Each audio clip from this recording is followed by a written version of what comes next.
What's going on, you guys? It's your boy Patrick, aka Addicted to Combat, back for another Wednesday live stream. Happy midway through fight week, everybody. We've got UFC Vegas 77 on deck this Saturday from the Apex, an action-packed 13-fight card turned into a 14-fight card with Jack Della added. But now today we have lost Walt Harris and Josh Parisian. So not the most stacked card in the world. We're down to 13 fights again, headlined by Holly Holm taking on Mayra Bueno Silva in the now championless women's bantamweight division. So this is kind of a pivotal matchup, even if it isn't the most star-studded main event. But there's a lot of fights in this card that you could probably make a strong argument for the underdog or the favorite.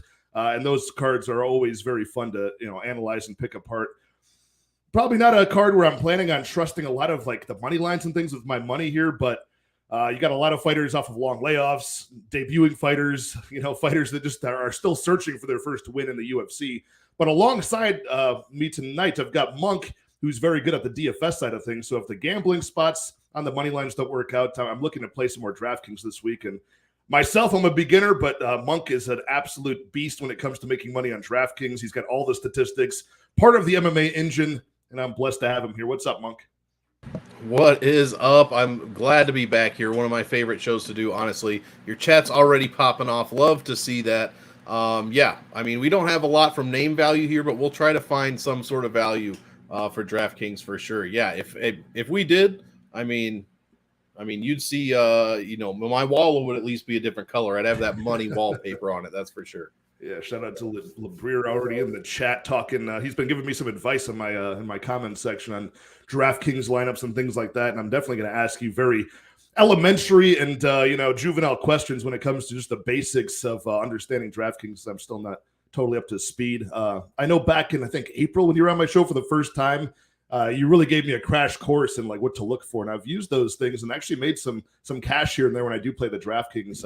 Nice to supplement the gambling part of it, but. Dude, what do you look for on this card? Like, it's not, a lot of people are kind of trashing this card from just like an entertainment perspective. But as far as the DraftKings side of things, does this look like it could be a money-making opportunity for us, or is this something that you're not too into this week? It could be. Last week, Brady just pointed out on the Pub Sports Radio Show that last week was indeed the highest scoring week that we've ever seen since I've been tracking salaries. That's the beginning of 2021. So now that we got that out of the way, I wouldn't be surprised if that score comes down quite significantly. This card could be a shit show, man. We could be going dog, fishing for dogs this week. I know dogs don't live in the water generally. You don't fish for that, but that's what we're going to try to be doing this week, I think. So could be few and far between, but as I saw one of your guys in the comments, there are definitely some fights to target. Dude, and when you're looking at high-scoring weeks, because last week we had 4 different fights that ended in under a minute, so you get a big bonus for the insane. First finish. And we had some. Crazy. Not only did they end under a minute, but very low salary, like Denise Gomez, like everybody's favorite Robbie Lawler, even Bo Nickel, most expensive guy on the card at 9,800, meaning you have to score way more points at that salary to make the optimal lineup. He somehow made it on. Put up 127 with no takedowns against Valentine Burn. So, who would have thought Bo Nickel didn't land a takedown in that fight, right? Yeah, I missed the main card live. I've seen it since, and I looked at the stats first. I was like, he went 0 for 1 in takedowns and scored 127 points. Like, what the fuck happened? Yeah, it was an absolute blast. It was such a great card. The 2 title fights certainly delivered. Very, very close result in the co-main event, and then Volkanovski just doing what he does in the main event. And, dude, betting-wise, it was a perfect night for me. I cashed every single bet, managed to avoid all the landmines there. So looking to avoid the landmines on this card. Like last week, it was mostly big favorites you were trying to avoid shitting the bed for us, but this card is more of these, untrustworthy fighters this time. But we can shout out the chat before we get started on the prelims. Of course, Labrier was first in the chat, and he was saying with Monk and Uncle Wheezy both doing stats and numbers, we should be able to get the Powerball numbers for sure, man. That's honestly, I mean, the whole MMA Engine crew is just a constant gold mine when it comes to information. Stat diggers in the beginning of the week, Monk dropping his information for DraftKings all throughout the week. You gotta love it, man. Blood Money MMA Bets, my guy Cody in the house. Survived surgery this morning. I'm glad to see him here. And his full card breakdown dropped, and he'll be going live with Johnny tomorrow. Got Daz Files in the house here for the Heat. Shady in the house as well. Good to see you, my friend. We got, let's see here. Pink Freud is in here as well. Justin Villegas in the house. We got Dixon Cider, classic staple of every chat. Man, all the heavy hitters are here tonight. Marie in the house, of course. Let's go, my guys. Draftkings, baby. This is her world. Finally, we're talking about something that you're invested in every week, Jen, and we've got somebody here who knows what he's talking about, unlike myself. We got Zach Johnson in here, the MMA Jesus. Ask this dude if he's related to. Are you related to Pepe Silva? I immediately thought of It's Always Sunny in Philadelphia. Sorry. I don't know. I know. I mean, the look we got going on, it's a great look. I'm going to be honest. You know, bald and a red beard. I mean, who knows, right? We're probably somewhere down the line, I'm sure. Yeah, man. I like Pepe Silva. He's a good personality in the community. Pat and Monk, what is up, fellas? Man, the like I said, his YouTube is MMA MonkMMAtics, but dude, addicts addicted to combat. It's just that's all coming together. It's part of the that's word, true. Man. That's true. Yeah, we got Monk's salary video made Lou. Yeah, what happened, man? Lou is gone. So sad. Are you doing another live show during the week to supplement the happy hour for the time? We'll being? see. I don't know. It depends. We were trying to move the show around. A couple weeks ago, I got a different position at my job, so I'm working a little later during the week. So the 4:30 slot just doesn't work. We were trying to figure that out. Still trying to figure that out. So yeah, we'll see. Just tune into the nickname show on Thursdays. I'll hold you over until we. I love that show. That's an amazing one, man. It's something that was much needed. Picking apart the nicknames, assigning nicknames to people who don't have them. You should really start. Man, that could be like a service you do for. I got to reach. That's what I'm saying. I got to start reaching out to these fighters, man. Selling them. Yeah. We got Nora Ashley in the chat saying this guy looks like he just got out of jail in the thumbnail. I don't even know if that's related to me or Monk. Either one. Both of us look like we have a bit of a record in the thumbnails. Chronic Combat Conversations. What's up, boys? Guru and Scouting. What is up? Sir. We got, yeah, man. Okay, we can get going here. We 13 fights, like I mentioned, and it kicks off with one of these fighters I mentioned is returning after a long layoff. Over 2 years out of the game since 2020. Ashley Evans Smith at women's bantamweight taking on somebody who's newer to the roster in Eileen Perez, the Argentinian twerker who dropped her debut to Stephanie Egger last September. And she since had a lot of bouts that just have not materialized.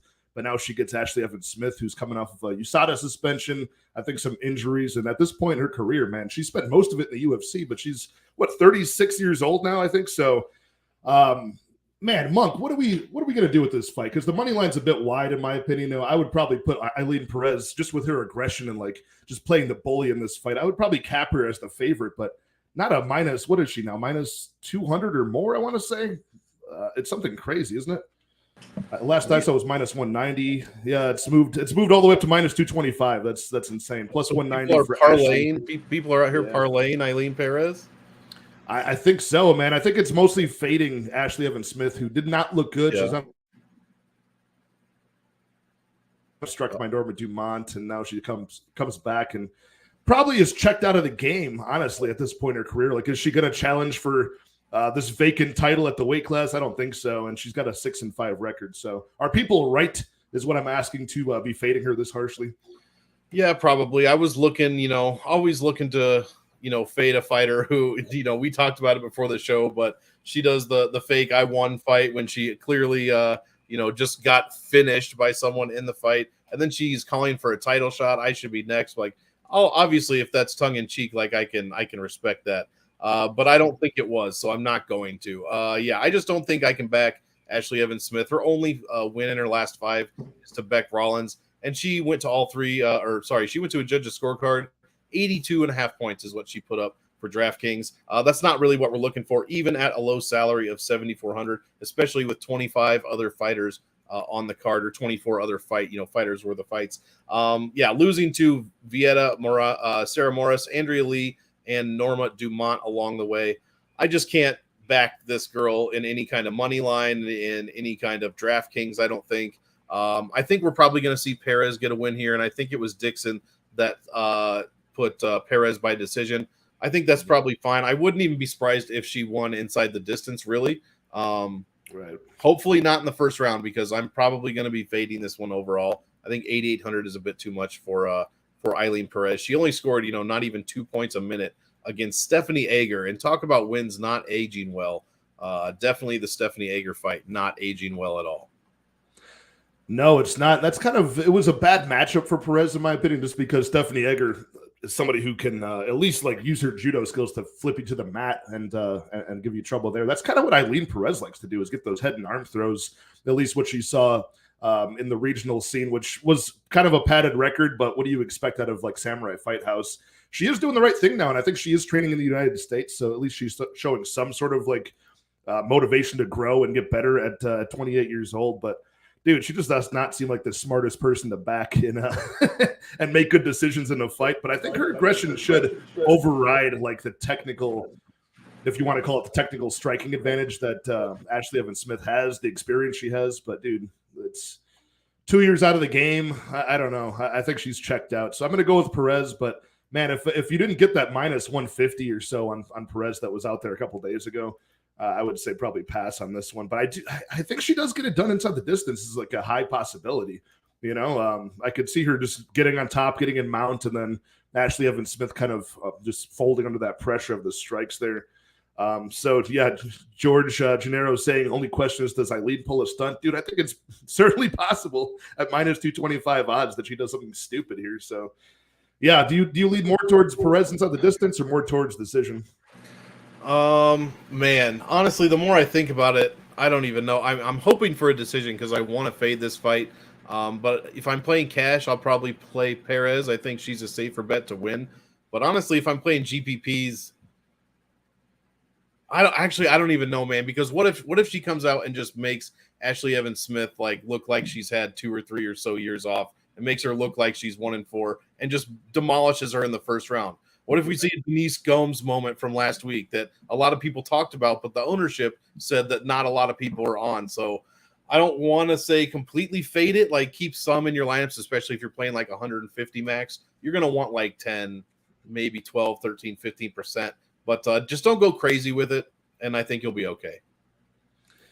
Yeah, I saw some really fat lines on books that I don't have access to for Perez by knockout at like towards like plus 800, plus 1,000. That's crazy, right? Bet Online has that at plus 400. Now I'm wondering, does anybody know if any other books, like I know Draftkings doesn't have it for this fight yet. I mean, Evan Smith never been finished by KO TKO, but she's probably also never just turned 36 and coming off of almost a layoff. So. Yeah, and she really is from the time of MMA. And she was doing steroids and shit, like. Yeah, that's a bit overblown, I would say. Okay.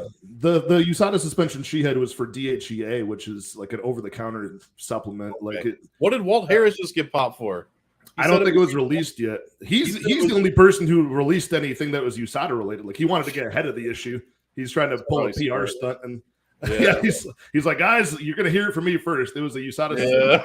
I think he already pulled like it was a new supplement I've been using. Yeah, it was tainted. It was tainted meat, baby.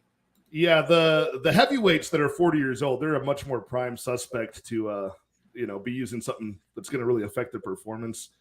Ashley Evans Smith, that was a really minor technicality. She got a long layoff because she already popped for like a diuretic back in that's right. 2014. So it was one of those double whammies. They caught her twice.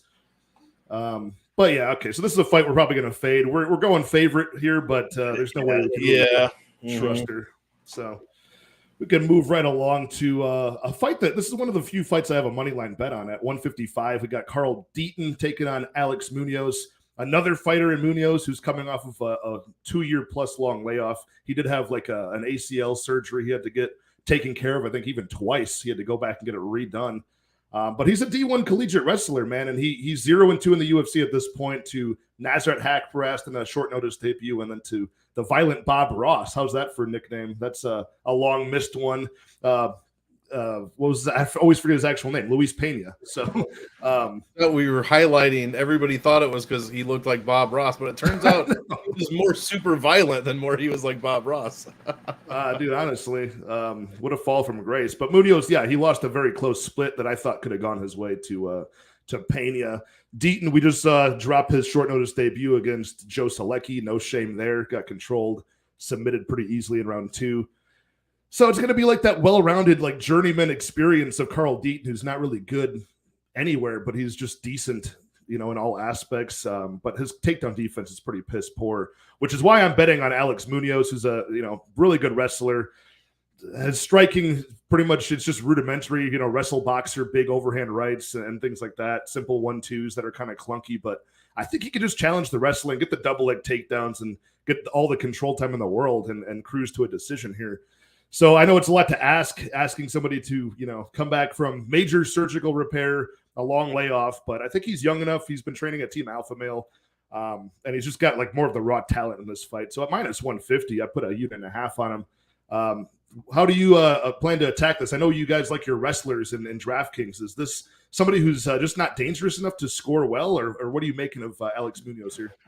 Well, historically, this is kind of like what I would, us in the scientific DraftKings community would call a shit show. But I do favor the wrestler here just because, the Carl Deaton fight, you'd almost have to throw out because his stats were so bad. There was literally almost zero offense whatsoever. He didn't allow a ton of points per minute, but he did lose and gave up 106 overall and got absolutely smashed in control time, like you mentioned. 89% of the entire fight, he was inside the distance. He controlled 0% of that fight. Not even like a spin on the cage for a second. Nothing. 0%.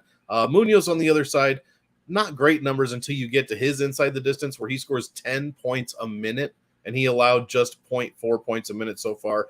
He did land 4 takedowns. I believe it was against the aforementioned Luis Pena. And he did land 1 on Nasrat Haqparast as well. Outcontrolled both of those guys. Obviously, those two are known for more, stand-up stuff, not so much wrestling. I guess Nasrat has a bit of a wrestling background there. But, yeah, I'm going to lean with Munoz here because we do in the DraftKings community like takedowns. We love control time because it's constant. A constant accumulation of points. So you're always getting that control time points. You're always going to get, those little pitter patter shots that really add up. Somebody saw or mentioned Mackenzie Dern earlier. She's a poster child for this, landing 50% of her DraftKings points or something crazy come from non-significant strikes. So just all those pitter patter strikes while you're in control all add up sneakily. So I like Munoz here. I'm going to have to see it from Deaton the third before I can really back him, just because he looked, like you said, no shame, but he did look terrible against Joe Selecki. He landed 1 strike in almost 10 minutes. 1 strike landed, 0% control time. He might as well have not even been in the cage. So give me Munoz here. I got to see it from Deaton. And I don't mind rostering Munoz at 8,300. It could be sneaky this week if he gets a bunch of, wrestling time. So Munoz decision, hopefully maximize the points. How do you go about doing your predictions stats wise when you're getting somebody who doesn't have a long UFC record, like a guy like Deaton who's got a lot of fights? You can see a lot of footers. Do you go off the tape study for that? Do you just kind of ignore that altogether? The tape study is pretty important. I try not to look at too many numbers beforehand because it just sways me because I'm a numbers guy, and that's just what I remember. If I see the name, I know how many home runs Roger Maris hit or whatever when he broke the record. So, yeah. You know what I mean? I just remember shit like that. But I try not to look first, but occasionally I do. In this case, 0.28 points a minute for Carl. That's the unplayable. That's beyond unplayable. So a lot of times I just have to see it first, unless it's a super low level, high variance fight. And then I'll play 10, 15% minimum just in case, Denise Gomez happens or Russian Ronda happens, something like that, and I'm not left out in the cold.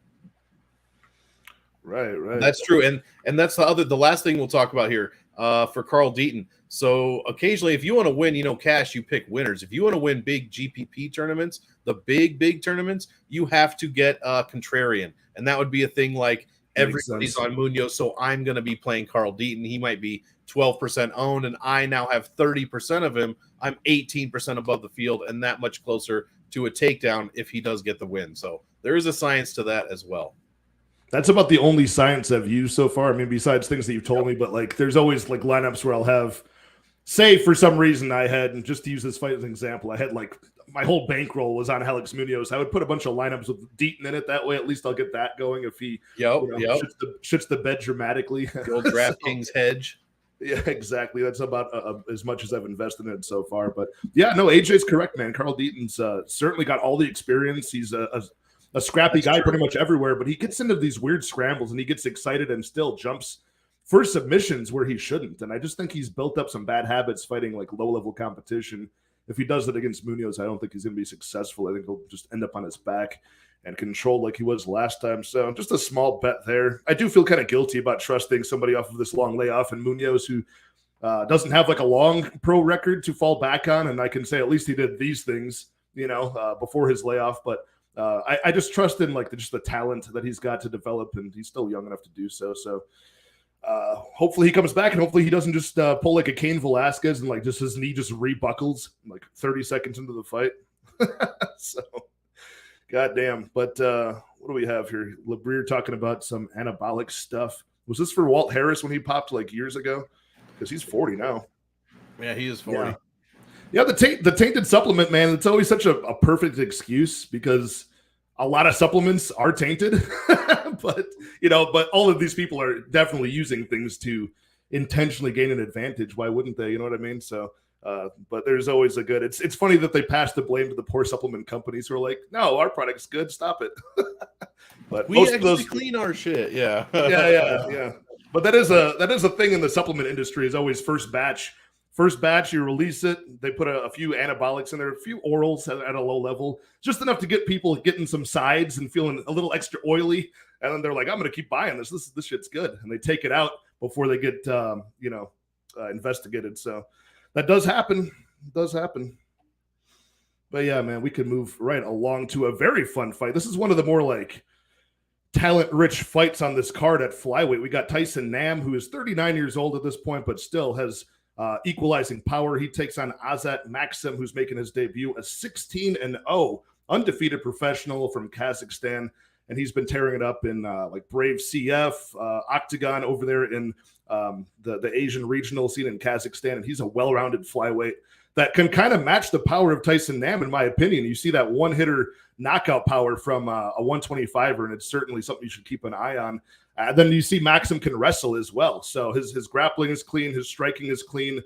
Tyson Nam always has the chance to pull the upset here, which is why it's a little bit troubling that he is like a big plus 315 underdog. Azat Maksum making his debut is minus 415. But Monk, I think that just speaks to how one-dimensional Tyson Nam is. So you got the age going against him here. You've got just the basic like knockout or lose the fight sort of strategy from Tyson Nam. And then you've got, of course, the shiny 16-0 record that always gains a lot of respect in the market. So were you impressed looking at the tape of Azat Maksum coming into this one? Do you think he deserves to be a minus 415 favorite?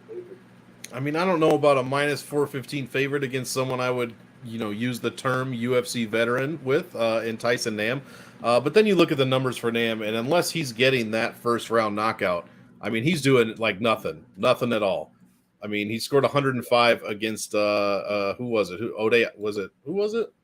Ode Osborne last year? It was Ode Osborne. He put up 105 there.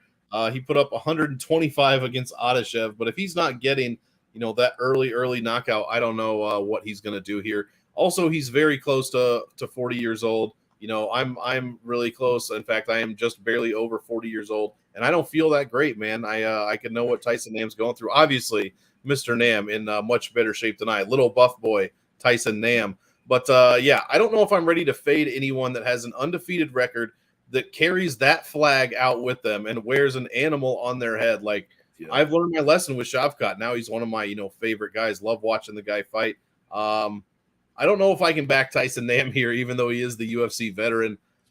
At 6,600, I guess he's worth what I would call a dart throw. If he comes in and gives Mr. Maksum, the vet lesson, as they say, and gets that first round knockout, you definitely don't want to be. We were talking about what happens if Perez happens to finish Ashley Evans Smith. You don't want to miss out. Yeah. Well, you certainly don't want to miss out on Tyson Nam getting a knockout in the first round, because historically, that's how he scores extremely well. But if that doesn't happen, he's not probably going to win or make the optimal lineup. So I'm not going 0% on him by any means. I'll look for ownership. This is an ownership play, meaning I'll see what a couple of websites or whoever, on YouTube is saying about ownership. Maybe Nam, what do you think? Maybe 10%, if that, since he's such a huge dog. So I'll probably look to go over by 5 or so percent, just in case that first round KO. I think he has a huge Draftkings upside to win. I just probably the win is not at a very high clip. So even though we're going against a debutant, and I think it was Dixon said something about Nam's beat 2 straight debutants. I would assume he's talking about possibly Rivera. No, it would have been Osborne. I don't know who he's talking about, but I'll take his word for it. And that's an interesting stat. So give me some of Maksum at 9,600. He is very expensive for a newcomer, but I don't mind it a ton because when Nam loses, he tends to give up some points overall. When we're looking at the violent spot here, I never like playing unders for flyweight fights historically, but these are two guys where I feel like that would be sort of the move, right? The issue is Tyson Nam. It's kind of worse. It's or better for finishes, for flyweight finishes. Yeah, this is the spot, right? But for Tyson Nam, he's coming off of his first finish in years. You know, it's been a long time since this guy's ever been finished. You got to go all the way back to 2008.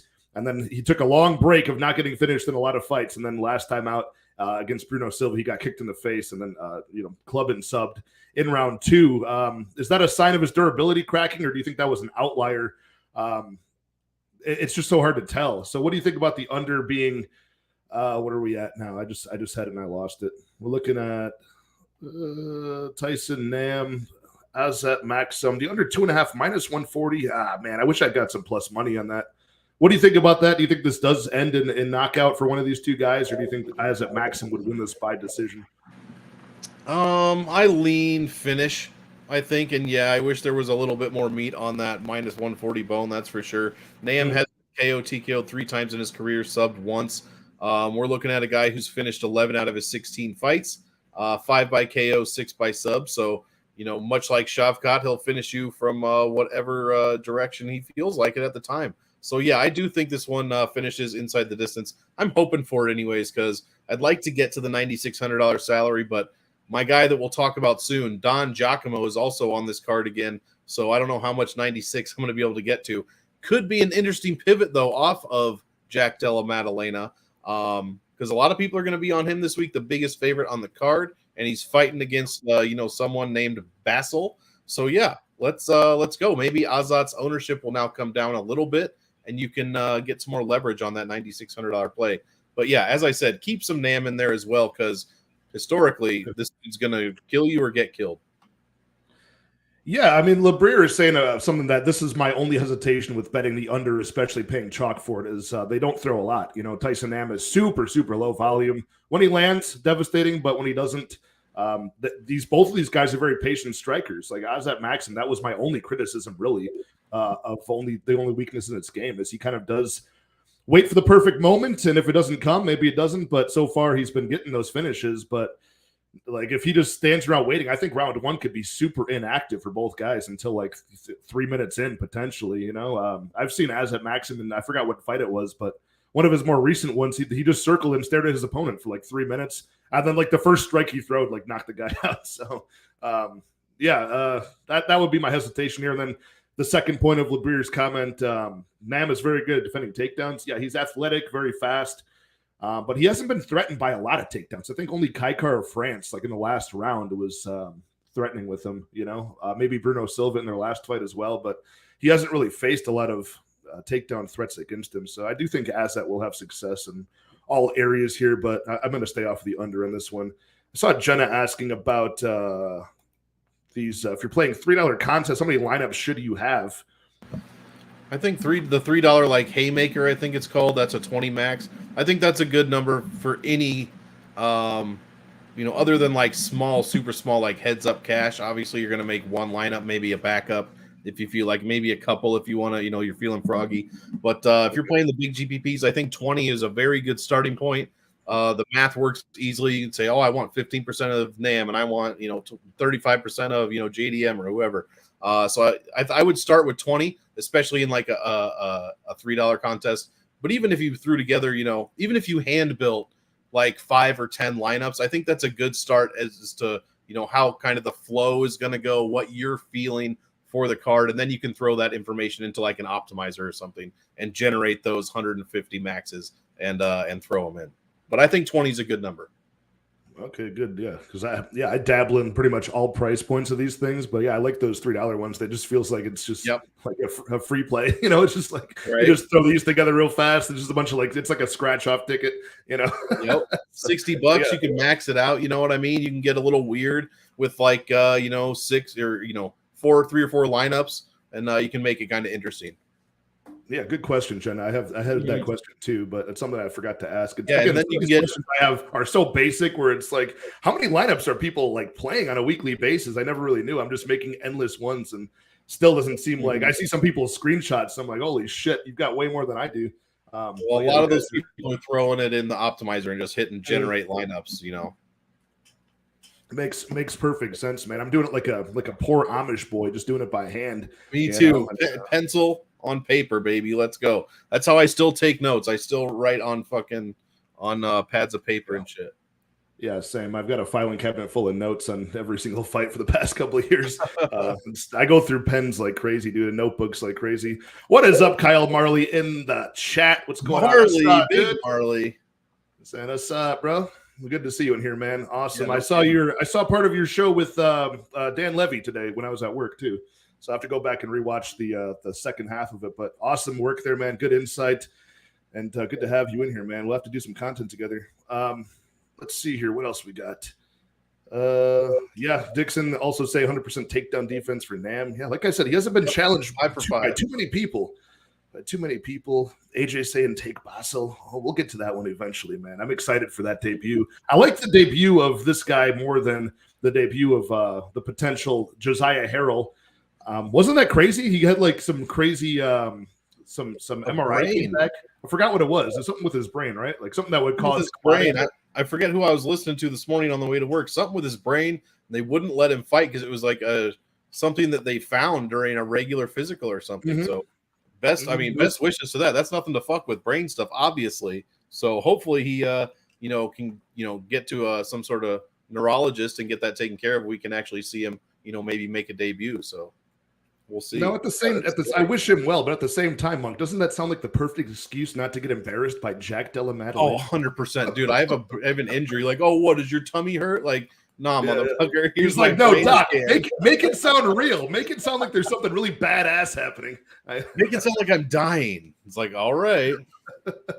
Right, the most fire doctor's note of all time. All right, we move on to the lightweight division once again. Gennaro Valdez taking on Evan Elder. I like this fight quite a bit, and I wish I could bet it, but this is another spot where the money line just seems too wide. Like, I like Evan Elder as the more competent striker here out of the southpaw stance. Good weapons. He's still currently 0-2 in the UFC, as is Gennaro Valdez, but there's good performances for Evan Elder. You can put an asterisk next to his debut on short notice, up a weight class against Preston Parsons. Just got out-grappled there and lost for the first time professionally, but that was not in his native weight class of 155. So he returned a couple months ago, took on Nazim Sadykhov, and man, he was not schooling him per se, but he had his moments, knocked him down, clearly won rounds 1 and rounds 2. The judges agreed, but that nasty cut stoppage in round 3, he took his second loss in the UFC. So fighting for his first win, I think he has a very good matchup here, just as long as he doesn't get smoked in round 1 by Gennaro Valdez, who's a very brawling striker with, just 100% offense, 0% defense. He paid for it in his first fight with Matt Frivola, got knocked down 4 times, knocked out. And then in his follow-up fight, he's coming off of that 3-round decision loss, a pretty dominant one at the hands of Natan Levy, who was able to land strikes on him, out-grapple him. So now he takes on Evan Elder. So, yeah, I mean, this is no sharp play picking Evan Elder here because the bookies agree, and we're looking at a pretty massive favorite. Minus 280 to minus 300 for Elder, plus 240 for Valdez. What do I do with this one, Monk? Is Evan Elder going to be the guy who scores on DK and we can find value there? Because I think at the money line, there's not much more value to be had. Yeah, I don't know. I think this is one where, one of these guys has to win a UFC fight, right? You would think, unless, something crazy happens and Mark Goddard's in there and one of these guys happens to grab a fence, maybe he'll take a point and call it a draw. But somebody has got to win a fight. Both these guys 0-2 in the UFC. I'm leaning Elder.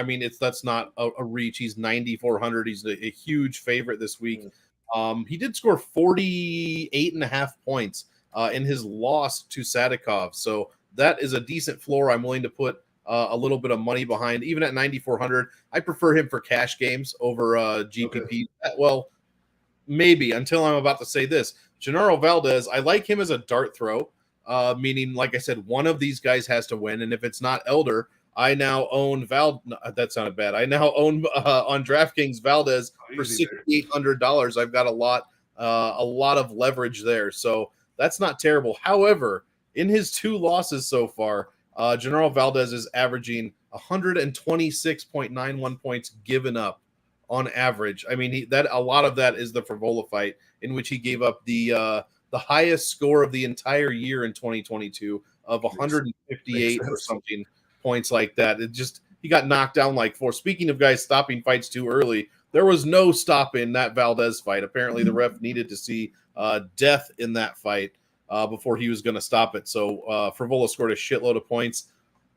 I really only like Valdez for a small portion in GPP, just in case, that dart throw kind of thing happens. But Elder, I don't mind for cash. Like I said, I don't mind a little bit for GPPs as well, because of the amount of points that Valdez gives up, even to average 120. What did I say? 7, and you already gave up 158. So you still gave up 97 points or thereabout in your other fight there against Natan Levy. That was a unanimous decision. So, man, I think somebody's possibly getting finished. We'll see how Valdez comes out. He kind of, he was a wild man in fight 1, and he paid for it against Frevola. And then he was kind of a little bit more reserved, just a little bit against Levy in his second fight. So I'd be interested to see how he's going to come out in this one. The pick's going to be Elder. It feels like I'm forcing myself to play it in DraftKings, though. You know what I mean? If these guys were fighting other people, I probably wouldn't have nearly the amount of exposure that I do. This is one spot where I agree with what, let's see here, who was saying it? Dixon, I think, was saying. He said Elder by decision. I don't know if I'm going to get that greedy. I mean, it makes sense. If this goes to the scorecards, you'd probably take Elder for sure. It's probably Valdez inside the distance. But there's big plus money to be had on this fight going to decision. It's like plus 250, plus 260 to see the scorecards, which scary proposition. I wouldn't bet a lot on it, but I think that you're going to see a guy in Valdez who's very durable. You're going to see a guy in Evan Elder who's not the most violent finisher in the world. And I think you're going to see a guy in Evan Elder who doesn't want to slip up here. He's going to play a tentative game early in round 1 where Valdez is the most dangerous, and he just wants that first UFC win. I think maybe we see a lot of wrestling as well where he's got the advantage, and this could stretch out over 1.5, which is at minus 155. I mean, they're not tempting me so much to play that, but fight starts round 3. If we can find that at plus money, and of course the over 2.5 and fight goes, I think are priced really, really well. So I might throw like a unit or a half of a unit at least on that fight goes all the way at plus 260. I'm seeing on, I think Bovada has that one. So yeah, I mean, it's a contrarian play, probably going to lose some years off my life if I do put any money on that. But I think that's a good call from Dixon there. Just if you really just think about how this plays out with 2 guys who need their first UFC win, I don't think they're going to be risking it with some violent affair early. So, oh, what's up, Easy? Easy's in the house. What's going on, man? Better late than never for sure. Yeah, that's the other thing. Valdez giving up over 10 points a minute inside the distance against a guy that should be pretty wrestle dominant. So that's another reason. Like, just check it before you get all crazy. Nobody's getting crazy on Valdez, but just in case you were thinking about it. I think some people are, just because it's not a bad dog that's going to fight for your money, and the money line is true, kind of wide. Mm-hmm. Yeah, what's up, Anthony W? Good to see you, man. I appreciate your time as well, dude. Good to see you in here. Yeah, that's the other thing. You got to keep an eye out for a lot of people talking about these big dogs, like they did last week against Denise Gomez, and then you look at the ownership, and there's nobody's playing them, even though they should have last week. So it's just interesting to see. I'm like, oh, everybody's on such and such, and then it's like 12% ownership. You know what I mean? So they released the numbers or do they do that after the fact, after the contest? Right after lock. So as soon as lock happens, you can go into either your DraftKings app or on the website on your PC or whatever, and under each name is a percentage that tells you the ownership for that specific contest, which is super nice information. Some Valdez KO weird feelings in here, dude. There's probably a lot of weird feelings after the past couple of weeks of fights, especially last week with Dricus. Now it's like anything's possible, you know. Anybody can get the knockout. Right? Shocking. Bunny Hunter, what is up? Good to see you in here. Also sprinkling the Valdez. Very good. Yeah, I mean, I'd love to see it. I like the guy. I like both fighters here, but I think Elder has that higher ceiling. But we can move on to a guy with a very high ceiling, in my opinion. Jack Della Maddelena at welterweight, taking on yet another short notice opponent. They really want this guy to fight. Supposed to take on Sean Brady last week. Supposed to take on Josiah Harrell last week. Now he takes on Basel Hafez, who's out of Fury FC and CFFC.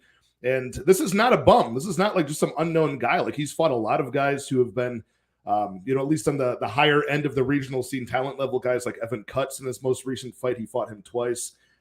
He also fought former UFC fighter Anthony Ivy.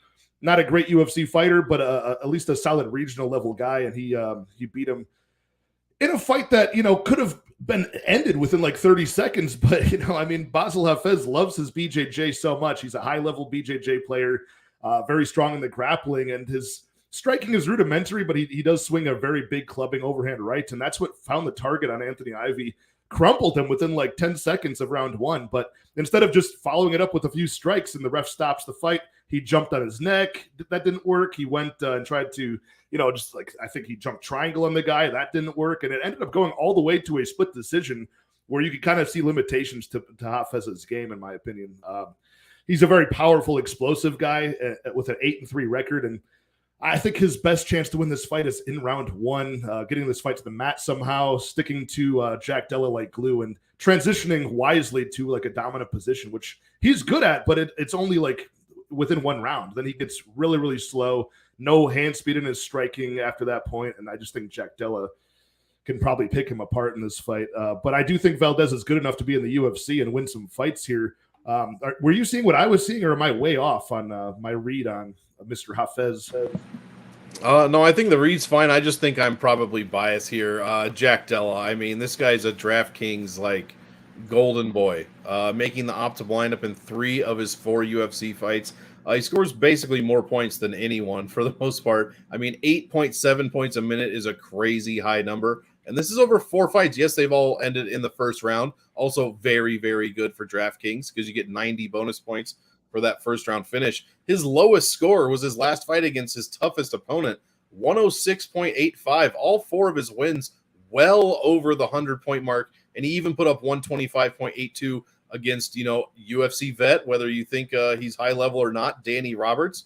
He got taken down against Ramazan Emeev, got up and still KO'd him in the first round, 2.5 minutes after being taken down. And then Pete Rodriguez was his first fight where, that's Pete Rodriguez here. Say what you want about Basel. I just think, the short notice against one of the hottest prospects at welterweight. And of course they wanted him on this card. That Australia plane ticket is no joke, bro. That is no joke. They're going to get their money's worth out of Mr. Don Giacomo for sure. Let's just finish it up with some salary voodoo, guys. Salary voodoo, 100% win rate for 9,700. 100% wins, or optimal in wins. Sorry, optimal overall is just, I guess, in wins too. It doesn't matter. 33% optimal. So sometimes it is a bit too expensive to make it. But what did we just see last week with Bo Nickel? He was $100 more, and he won with the Jack Della Maddelena playbook. That's what Jack Della Maddelena is going to do here. I just hope he can land a couple of significant strikes before the fight is called off. I'm assuming first round knockout. I'm rooting first round knockout, and I'm playing it as such here at 9,700. I don't mind getting to him. I like to say optimal fighters fight optimally, and I'll finish with what I started with. 3 out of his last 4 fights, he has made the optimal lineup. So give me JDM. I'm going to ignore some of the salary voodoo, the 33% optimal, and I am going to take my chances here against an extremely short notice fighter. I wonder if some of these round one finish props for Jack Della are going to be more affordable this week than last week, since he is, a minus 550 favorite instead of a minus 1,000 favorite, whatever he was against Josiah Harrell. I wonder if we're going to finally get like less than minus 200 for Jack Della round one knockout. You know what I mean? So maybe something like that is worth a play. I think he does have a huge striking advantage in this fight. Super fluid out of both stances. Valdez, not great, not a great toolbox to work with as far as the striking weapons go. But he's got a chance here. Maybe even probably more of a chance than his money line indicates, which isn't hard to beat when you're at plus 500 or whatever he is. But I just think he's super limited in this fight. He's fighting on a timer. That's not something I want to back against Jack Della. So yeah, man. Monk is saying Jack Della's the golden boy. You've got a few of your fighters that you like, don't you? You got like who else? You got Merab. Is Merab one of your guys? Oh yeah, Merab's a big Draftkings boy. That the 20 takedown, what did he like 50 takedown attempts in a fight? Good God. I don't know if I've ever been turned on by a DraftKings number before. And then I saw that. Yeah, yep, that'll do it right there. Yeah, I love guys like that, man. There's Amanda Nunes, DraftKings Golden Girl, as well. I mean, just Volkanovski last week. Some of these fighters, and you just have to, no matter what the salary is, you're shelling out because they're going to get you 120, 130 points, which will make you the optimal lineup like 95% of the time. So it's tough. It's tough for me to get. I try to stay unbiased, but it's tough for me to get away when I see crazy numbers like that for sure. Beautiful, man. What's LeBreer asking here? Oh, I did see that question earlier, and I had it ready to go. Give me 1 second here. Who is it this week? Do you want to wait on it? It's the Prado Azaitar fight. How about that? No, it's up on the screen. We'll just do it now. It's the dog salary. Actually, these two salaries have fought each other 96 times since January 1st, 2021. Prado, let's see, what is he? 8,200 has made optimal 22 times. That's a 23% optimal. The dog salary of 8K making optimal 26 times for a 27% optimal. It also has the win rate, 52% win rate over just what, 45% for the favorite salary. So the dog salary outperforming the favorite salary pretty consistently there. God damn. There you go. There you go, LeBreer. Dude, Monk, you're a super genius when it comes to this DraftKings stuff, man. This is why I have you on here, man. Thank you for your time. And we've got we had our guy No Love in here. I got to shout out No Love. Thanks for joining the chat as always. Last week, because of Whitaker, I lost a plus 600 parlay. He was one of my most confident picks as well, man. If his money line was any lower, if it was even like minus 275 to 300, I probably would have had something on Robert Whitaker. Luckily, they priced me out, and I avoided the wrath of the Nigerian nightmare, Dricus du Plessis. Christian Okoye would like a word with you, sir. Yeah.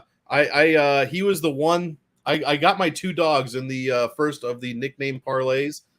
We hit Robbie Lawler, we hit Pantoja, and who would have thought Whitaker would have been the, to quote Safdie, the apple pie shitter of the week. Yeah, that was a crazy result, man. But now we get to see the meme fight. So you win some, you lose some. You know what I'm saying? Dude, he's got a chance. He could beat Adesanya. He could do it. If there's somebody that breathe now. He's like, he got a cheat code in his face. It's the nose. He's been training at high altitude in his face for the past 30 years. I was born into it. Yeah, that's ridiculous right there, baby. Make the memes right now. God damn. All right, man. We can move right along to Jack Della round to a knockout. I think we're both in agreement for that one. Although I do have respect for Hafez and his skill set for sure, but not against this opponent, not on short notice. But maybe someday down the road, this guy can do some damage as a good grappler in the UFC. But we move down to the featherweight division. Austin Lingo versus Melquizael Costa. This is the second fight I have a moneyline bet on, and it is none other than the Brazilian Melquizael Costa. I've got this guy on the money line at minus 200. I put 2 units to win one. I like his skill set in this one, and even though he is coming off of dropping the ball in his debut on short notice to Thiago Moises, I think that's a pretty forgivable loss there. A guy with a crazy skill set in the grappling and Costa with a lot of experience. That was just a tough test to enter the UFC. But Costa's got a really good track record, some really good fights in the LFA, and his striking weapons are really good. His grappling is just as good as that. And against Austin Lingo, I think Lingo is just super one-dimensional, almost like we talked about with Tyson Nam, who's got just like the strong boxing, but Austin Lingo doesn't have that same devastating power. At least it hasn't translated to the UFC at this point. And he's had some pretty soft matchups so far. But of course, last time out, he got submitted in round 2 by Nate Landwehr. I'm not impressed by Austin Lingo, dude. I just think it's MMA. You've got to be more well-rounded than this. And, you know, he's had the pleasure of beating some guys who gave him trouble in round 1 and then faded late. I don't see Costa fading late. I think pretty highly of his cardio, his athleticism, and I think he gets the job done inside the distance. I think he could score a knockout here over Lingo. So How are you seeing this matchup playing out, dude? Are you as confident in Melchizedek Costa as I am, or am I disrespecting Austin Lingo by calling him limited?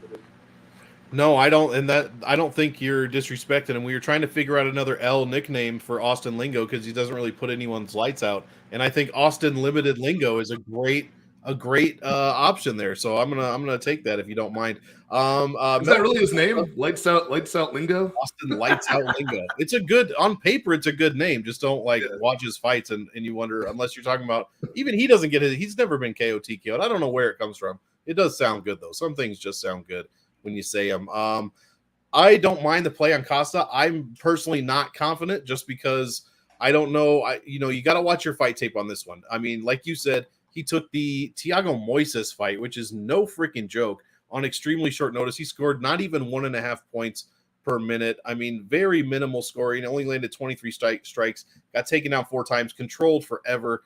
But again, this is against Thiago Moises. So throw these stats out. He's basically a newcomer in my mind. And I don't trust Austin Lingo. I mean, I guess I don't trust either one of these guys just because I haven't seen it at this level. I prefer the play on Melky Costa. I will have him rostered at 9,100. That said, Lingo only he did get finished in his last fight, like you said, against Nate Landwehr, and Landwehr would have scored 102 points in that fight, so not terrible. But at 9,100, that might not be enough to get it done. You'd like to see 110 out of that. So I'm not banking on an early finish from Costa until I see it. Because as I said, Lingo never been actually he's been finished once by sub. We just talked about it. Other than that, he's never been TKO'd.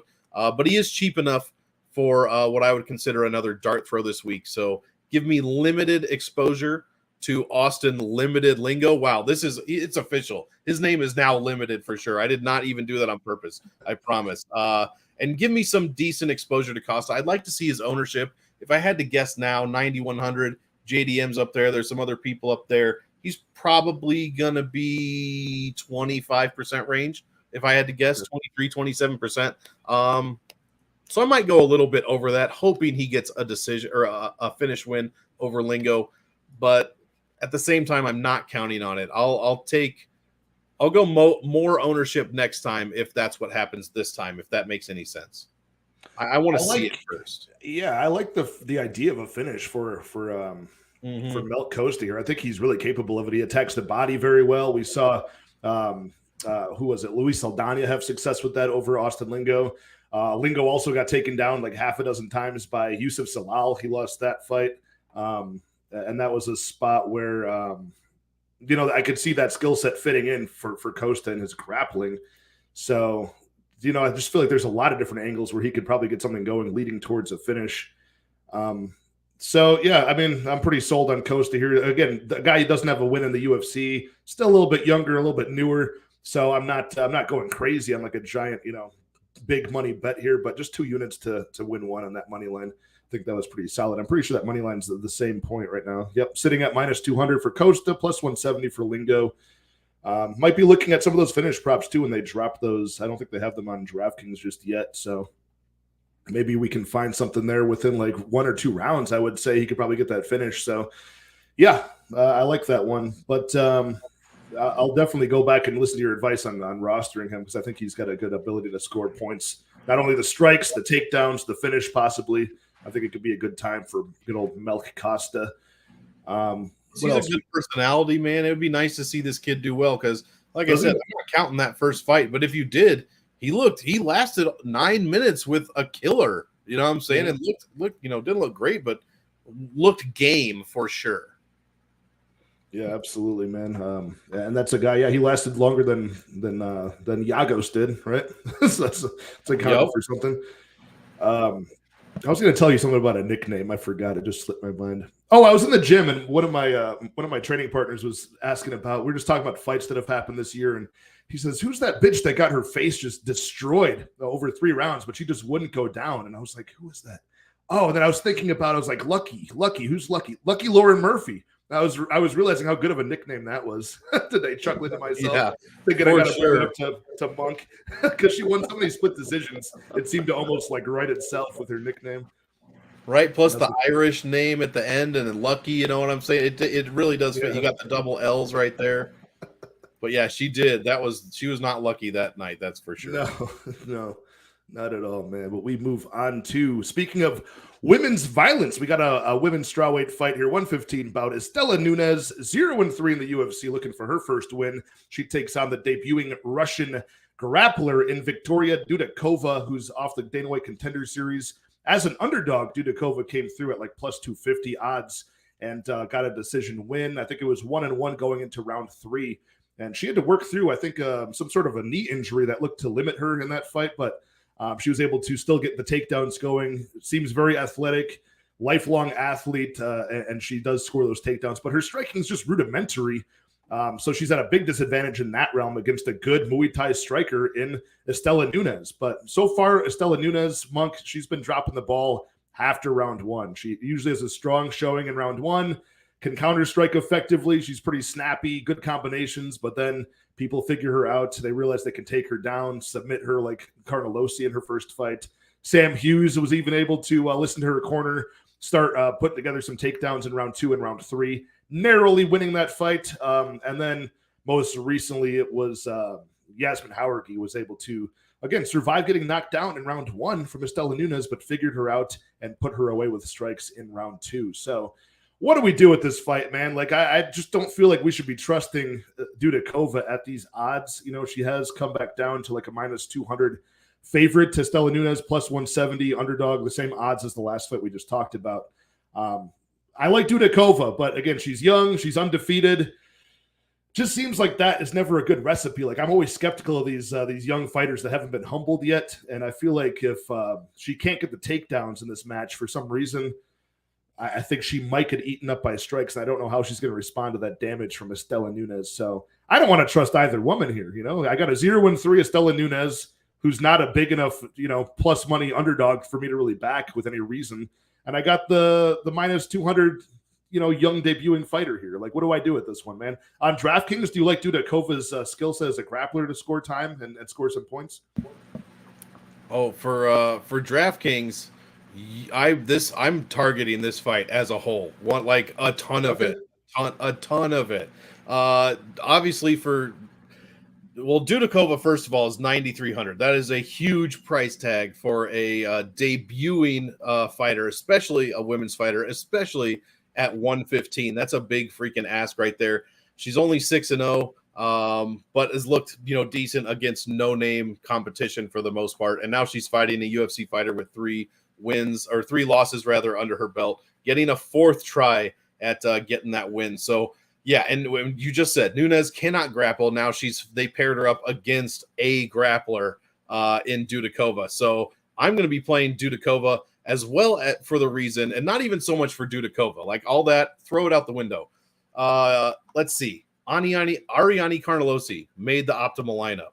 Sam Hughes made the optimal lineup. Yasmin Uregi made the optimal lineup. Estela Nunes puts people on the optimal lineup, and she's 3 for fucking 3, which is very difficult to do because you don't often get 4 fights in the UFC if you've got 3 losses. So yeah, for that stat alone, I'm playing a ton of Dudakova. And you know what? If Dudakova comes out and looks terrible, well, now I've got Estela Nunes who knocks people down, hopefully going to win in the first round, and I've got her at 6,900. So I think whoever wins this fight, if Dudakova wins early by submission, great. If it goes to decision, great, because she's taken her down 50 fucking times and has controlled 97% of this fight, and she's going to score an Amanda Nunes amount of points. And if none of that happens and Estela Nunes gets her way, well, I've now got a winner at 6,900. So from that logic and the fact that Nunes puts every opponent she's faced on the optimal lineup, I'm playing a ton of this. I'm going way over on I wouldn't say way over on Nunes, but I'll be over the field on Nunes, and I'll probably be well over the field on Miss Dudakova here for sure. When you say over the field, you mean you're going to have more of this than most people would have? Is that? Yep. I'm going to see. That's what the lingo is here. I'm still learning the slang. Absolutely. So a lot of guys, a lot of people in general on their shows or on their websites or whatever, they'll post on like a Friday, usually after weigh-ins, maybe even Thursdays if you're lucky, what their projected ownerships are. So I have a couple of, sites that I use, people I use. I've got a very simple spreadsheet that lists the fighters and then the ownerships. And then I just average them together and kind of see where we're at here. And I can compare that later to the actual ownerships and then, get better at it as time goes on. But yeah, that's what I mean when I'm saying over the field. So if I think, Dudakova is going to be 22% owned, I'm going to be looking to go over the field there with much more ownership than 22%. Gotcha. Shout out to my guy Dale from the Punch List MMA. Everybody go over there and give him a subscribe, man. Awesome show. He dropped his podcast last night, I believe. I was listening to that at work as well today, and man, awesome guy. He'll be back in this channel very soon. Got to schedule a date with him now that the holidays are over. I know he took off for America Week, but dude, another guy, I got to give him his props, man. Just like me, he cashed out on Denise Gomez at like plus 320 odds last week. And what a sweat-free, 3-1 underdog that was. I couldn't believe my eyes, man. So congrats to Punch List. Hope you made a lot of money, dude. Let's see here. Yeah, I mean, we're all in agreement here. Yeah, but Labria brings up a good point. Nunes probably fighting for her contract like a few other fighters in this card. Will that light a fire under her at 30 years old? I mean, who knows? Daniel De Silva just got announced 5th fight. He's 0-4, so maybe Nunes has got an extra, a little buffer here. Maybe she's going to get fight. Daniel De Silva's going to fight? Who's he fighting? Yeah. He just got announced against old boy who fought last week. He fought Tyra.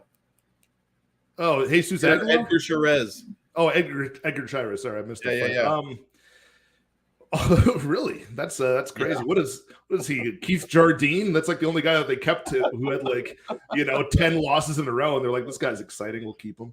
Yeah, bleeding all over the place. Yeah, I'm doing something. Yeah. Shout out to Dale. Punch List. FYI, both girls are one-dimensional, says Bunny Hunter 09. That very, very true. There's 100%. A lot of one-dimensional. That's why you got to play both sides, my guy. Should we have Austin one-dimensional lingo? Is that a... we just send him those unsolicited. Here are my ideas, Mr. Lingo. That might be worse than tagging fighters. Is me just like tagging them and then just their name with my nickname in there. You know what I mean? Send it to them by snail mail. Find their address. Send it to the UFC PI with their name. Send it to their gym. Dude, speaking of gyms, real quick, I just found out my job is literally like 4 blocks away from Dave Kama's academy, jiu-jitsu academy down in Texas here. I could throw a rock and hit it. A dude came in with a huge knee brace on and a Gracie shirt, and I asked him if he had a injury, and we started talking, and he's like, yeah, Dave Kama's place is right down there. I was like, what the fuck? I had no idea. So yeah, that could be an interesting development in my life. We'll see. Dude, I always forget that you're not up here by me at this point because you're still central time zone. I always forget that you've abandoned us in the Midwest and moved. I've gone to the dirty South. Actually, this isn't the dirty South. I think they just call this just Texas, really. Texas is Texas, Oh, Shady shouting out Dale with his MMA women MMA science t-shirt available. I might have to pick me up. True. I need to look at this then. I have to pick me up one of those. I can only imagine with Dale, if Dale designed this. I've seen the quality of merch on Twitter recently in the past couple of weeks. This could be very offensive. It's just it can't be the worst though. It can't be the worst one, right? All of the comments of people with everybody's merch being tagged. Oh, it was killing me at work one day last week. I got nothing done for about an hour. I was just cackling on Twitter. All right. There's some fucking hilarious people that comment on that shit. When degenerate gamblers get to their creative side of their brain, it's usually poor things happen, I think. Bad judgment. I don't think we're meant for that kind of work. Here for it. Leave that for the pros. Man, we could got me. I'm gonna start laughing all over again if I start thinking about some of those merch items. But holy shit. Man.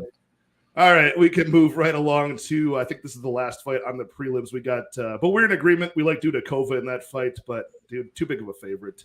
But Monk has given some good advice that I never really thought of until this show, which is looking at fighters to fade on DK by which fighters are making other fighters look good. Which ones are Nunes, he says all of the opponents she's had so far in their wins, they've made that optimal and they've scored very well. That's an angle I've not even thought of to look at fights from. Instead of just looking at who's going to score the best over anybody, look at who's actually making these fighters have these good performances. So very good tidbit there. I'll definitely be using that in the future. I wrote that down in my notebook, Amish style. So we can move right along to Tucker Lutz taking on Melsik Baghdasaryan at featherweight. Kick this one off to me, Monk. This is a fight where I had a totally different view of who I thought was going to win the fight pre-tape and then post-tape. So I want to know what your thoughts are on this one first. Yeah, Tucker Lutz looked awful against Daniel Pineda. I mean, got subbed in the second round. Made me look like a complete fool. Not that he cares or anyone else cares. But I was like, hey, I think you should play Tucker Lutz against this guy who's coming off, a rather big layoff. And boy, oh boy, that didn't work out. Melsick, I like Melsick. I want to root for Melsick. I think, he put up 101 against Anglin. Then he beat Bruno Souza. Not the best competition. Lost to Kulibau at 8K. Only scored 10 points in 7 minutes. So does not historically score well. 2.5 points a minute. That is not good. Like I said, just 80 in that win. Man, I don't know. Tucker's numbers are a little bit better than that, but it would be difficult to not be better than that. The big difference here is, and it's the thing that you just wrote down in your notebook. It's the thing, but the other side of that thing. When Melsick, his opponents score 100. His opponents 1.49 points per minute, which is like nothing. That's a whole point less than him, and he doesn't score shit. So his defense, that's the best number on the entire card. He gives up over his 2 losses on average only 77 points, and that's rounding up. That's the second best number on the card. So Melsick, while he might not look great, in those 2, and I guess, wait a minute. What am I looking? Oh, he does have 2 wins and 1 loss. I might have said that backwards. Either way, he does not give up a ton of points at all. So what is Tucker Lutz going to do scoring 2.5 points a minute in his DraftKings career against a guy who allows 1.5? Probably not much. And the other thing is Lutz allows 4 a minute and 104 basically when he loses over his 2 losses. So Lutz is the one giving up points and not scoring. I am not interested in that at all. I like Melsick to win. I just don't know if he's going to pay off that very high salary of 9,200. So we've got Gun versus Gun here as well. Speaking of nicknames, Melsick, the Gun, Baghdasaryan, and Tucker, Top Gun, Lutz. Both pretty good nicknames. I think I'm going with the Gun, though, to be frank. But give me Melsick in cash games because I think he is going to get the win here at a pretty high clip, to be honest, just because Tucker doesn't do much that I'm impressed with. But for DraftKings, I want to play more of Melsick, but I have a feeling this one could go to decision, and he might score like 90 points. And if you hear me say you want to 10x that, meaning you want to 10 times the salary. So basically, you call 9,200, 9.2, times that by 10, you're now at 92 points. That's the bare minimum you want to score. The minimum. It usually doesn't even pay off. You got to go above that. In fact, the average for all fighters for 3 years is like 13x. Is where you want to be to make the optimal lineup. So for Melsick to do that, what's he got to put up? Like 120 some points? I don't think that's happening. So I'm probably going to be fading this fight overall. That makes a lot of sense when you frame it that way from what's expected of the fighters and what actually is likely to happen in this fight, because you're going to have Melsick's smooth kickboxing rhythm kind of probably interrupted at times by takedown attempts, him defending, so he probably will be limited in that. But yeah, I ended up on the same side as you, but pre-tape, man, the money line was around like plus 175 for Tucker Lutz. I see a wrestler style against a kickboxing style, and I'm putting 2 and 2 together. I'm like, dude, this seems like an off line to me, but I go into the tape, and dude, Melsick just seems like the more talented, more athletic guy. His striking is nasty. I forget how fast and snappy his kicks are, and I was super excited to see him make his debut after the Contender Series win that he had in 2020, and he showed up against Colin England, made that guy look like a fool. Against Bruno Souza, it was more of a tentative bout between 2 strikers, a guy in Bruno Souza who's, he was one of those Machida student type of fighters where he's just like so super reactive, not very, not much of a forward pressure striker that, could be picked apart by Melsick, Baghdasaryan. So both guys kind of in the same boat, just content to kind of circle each other in that fight. Against Kulibau, the guy was doing very good work in round 1, busted up Kulibau's face, pretty much had him beat everywhere, but then slipped up on like one. I think he got dropped or tripped after one jab from Kulibau and instantly got his neck snatched up. So as opposed to the last performance from Tucker Lutz, where he had his moments early, but then he got pieced up on the feet, knocked down, submitted. Just seemed like a bumbling affair for Lutz the Klutz is I was going to say with that last name, yeah. That's amazing. I like that one. That's a new nickname. Both guys are the Gun in this fight. I didn't even notice that. Isn't Shevchenko the Gun as well? No, she's Bullet. Yeah, yep. She's Bullet Shevchenko. She just has a gun tattooed on her. That's what made me think of it. But Yeah, dude, so pre-tape, I thought I was going to be fading Melsik here, but post-tape, I think Melsik can do the much more damaging work on the feet with his kickboxing. Tucker Lutz does not have good striking, in my opinion. Like not good enough. He could have a good effort over 3 rounds, shooting takedowns, but I think Melsik is fast enough to kind of avoid that until the later parts of the rounds and just probably do more on the scorecards if it goes that far. So, yeah, Lutz, if you're going to be on him, I think it would have been early when that was around plus 175. Now it's tightened up a bit. We're looking at minus 208 for it's gone back. Okay, it shortened up for a little bit. Now we're back at like minus 200 for Melsik. Yeah, all right. Look, I don't see it playing out that way. I'm not confident in either side. I think it's a pretty 50-50 fight as far as like how the judges could see this, but I'm just going to trust in Melsik to have the better striking damage done and less control time against him. So I'm staying off of this fight. Clearly, I'm a bit confused. Whenever I have like a pre-tape lean that's different than like post-tape, I would feel like, the kid in class that has the answer right on his test and then he erases it and changes the answer before turning it in. You just feel like a dumbass either way. So I'm going to stay off this one. I'm going to stay off this one, but yeah, I don't hate either side really, but give me Melsik to get this one done by decision. And that wraps up our prelim portion of the card. We still have our 5 main card fights, but dude, I'm gonna play a game with you, Monk, since I have you here. It's kind of a lesser fight card as far as the betting options here, and I'm trying to do a little bit more content. We're gonna go big picture. We're gonna go big picture with the rankings. We had a big pay-per-view last week at UFC 290 with 2 belts on the line. 1 changed hands. So I'm going to do something called, you're going to get to keep 5 fighters. I'm going to show you 11 fighters on the screen in a second here. You're going to get a chance to keep 5 of them, but the other 6 you have to cut. They will be released from the promotion. You'll never get a chance to see them. These are all title contenders or future title challengers too. So it's basically your excitement level personally for upcoming title fights. So are you up for this challenge? Does this sound like a fun game? it does. I hope none of them come after me after they open that locker and see that red card that I had to put in there. But yeah, it does sound fun. I'm excited for it. And people in the chat can play along too. Chime in your opinion about which prospects and title challengers you think are going to be the most exciting. But hopefully this works here. Let me try to move this layout so we can put these on the screen. These are your 11 fighters, dude. You've got one from each division as well. I've got Sergey Pavlovich at heavyweight, Magomed Ankalaev, Drikas Balal. You've got Arman Sarukian. You've got Ilya Topuria at featherweight. We're moving on to Daz is in my way here. We've got Sean O'Malley, Sugar Sean at bantamweight. Juliana Pena also at bantamweight, former champion. You've got Amira Albazi at flyweight. Aaron Blanchfield at flyweight. And you've got Amanda Lemos, who's challenging soon at strawweight. You can keep 5 of these prospects, man. You can see them fight for the title someday. The other 6 will never fight for the belt. Well, who do you have here? Talk us through it. Oh, man. Well, I'm just noticing you gave me a fucking free spot, baby. Free spot. You know who's first? Juliana Pena. Get out of here with your hating ass. Hating ass, Juliana. Don't compare yourself to Anderson Silva. Well, don't step foot in the UFC cage anymore. You're cut. You are out of here. Yeah, I don't even think that, even in all seriousness, let me try to find where the hell she even is on this list. I mean, yeah, that division's a shit show, man. Yeah. Nope. All right, cutting Juliana Pena, former champion. All right. Cutting Pena. Man, I know a few who I have to keep. I'm probably cutting, and let me just look here. Where is she? She is down here. I'm going to be cutting. This kind of hurts, though. Amanda Lemos. I'm going to be cutting Amanda Lemos. I just think she's going to make the cut.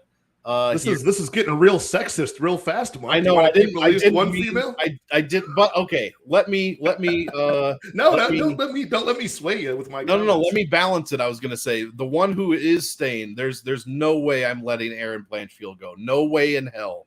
No, she's for sure staying on this list. Why is she better than Juliana Pena? What the hell? Oh my goodness! Did you see what she did to Jessica Andrade? Oh my goodness! I'm excited. I lost money on that. I saw that. This fight style is. I mean, I'm gonna have a hard time cutting Balal. I think it's gonna happen because I like that fight. I like a dominating fight style. I don't care if 99% of the people don't find it exciting. I happen to find a domination to be very exciting to watch. And so, yeah, I'm going with Blanchfield. Plus, she's got, I mean, I said women's bantamweight was trash. Women's featherweight, or flyweight rather, is the complete opposite of that. First of all, for DraftKings, you know, they win. They make the optimal lineup rather at like the second highest rate of any weight class, men or women. Women's flyweight. Yeah, get them in your lineup. Recently, right? Yeah, we're more than 10 or 11%, maybe even like 17% under owned as a whole to women's flyweights. It's a crime. But we've got Shevchenko. We've got Manon Fiorot, another one I'm excited for. Tyler Santos, who maybe should be at the top of the list here, or who should have at least fought Grasso to defend it. Then we've got my girl Erin Blanchfield here. So yeah, this division is stacked in the top 3, 4, 5, and I think she can do a lot there. So I'm just excited to see where she goes. I'll try to keep it moving. So I've cut 2. I'm cutting Magomed Ankalaev. I'm cutting him. I don't really want to, but I'm cutting him because he's like Jumbo Khabib though. He is like Jumbo Khabib. He did not look like Jumbo Khabib in his last fight. Was that the Blachowicz fight? Yes, it was. Yeah. Didn't look great against a guy who didn't look, great against Glover, and who is getting older and older by the day, as we all are. That was probably stupid to say, but yeah. I'm cutting Ankalaev here. I'm just excited for a couple of other fighters in that division. Plus, I cannot cut Sergey Pavlovich. There's no chance I'm cutting Sergey. That would be like letting Francis Ngannou go, and who the fuck would do that? I mean, nobody in their right mind would do something like that. So I've cut. I can only keep 5. How many are there? There's 10. So I've cut 3. There's 11. You can keep 5. You're cutting 6. You've already cut Pena. You've cut Lemos. You've cut Bilal. You've cut Ankalaev.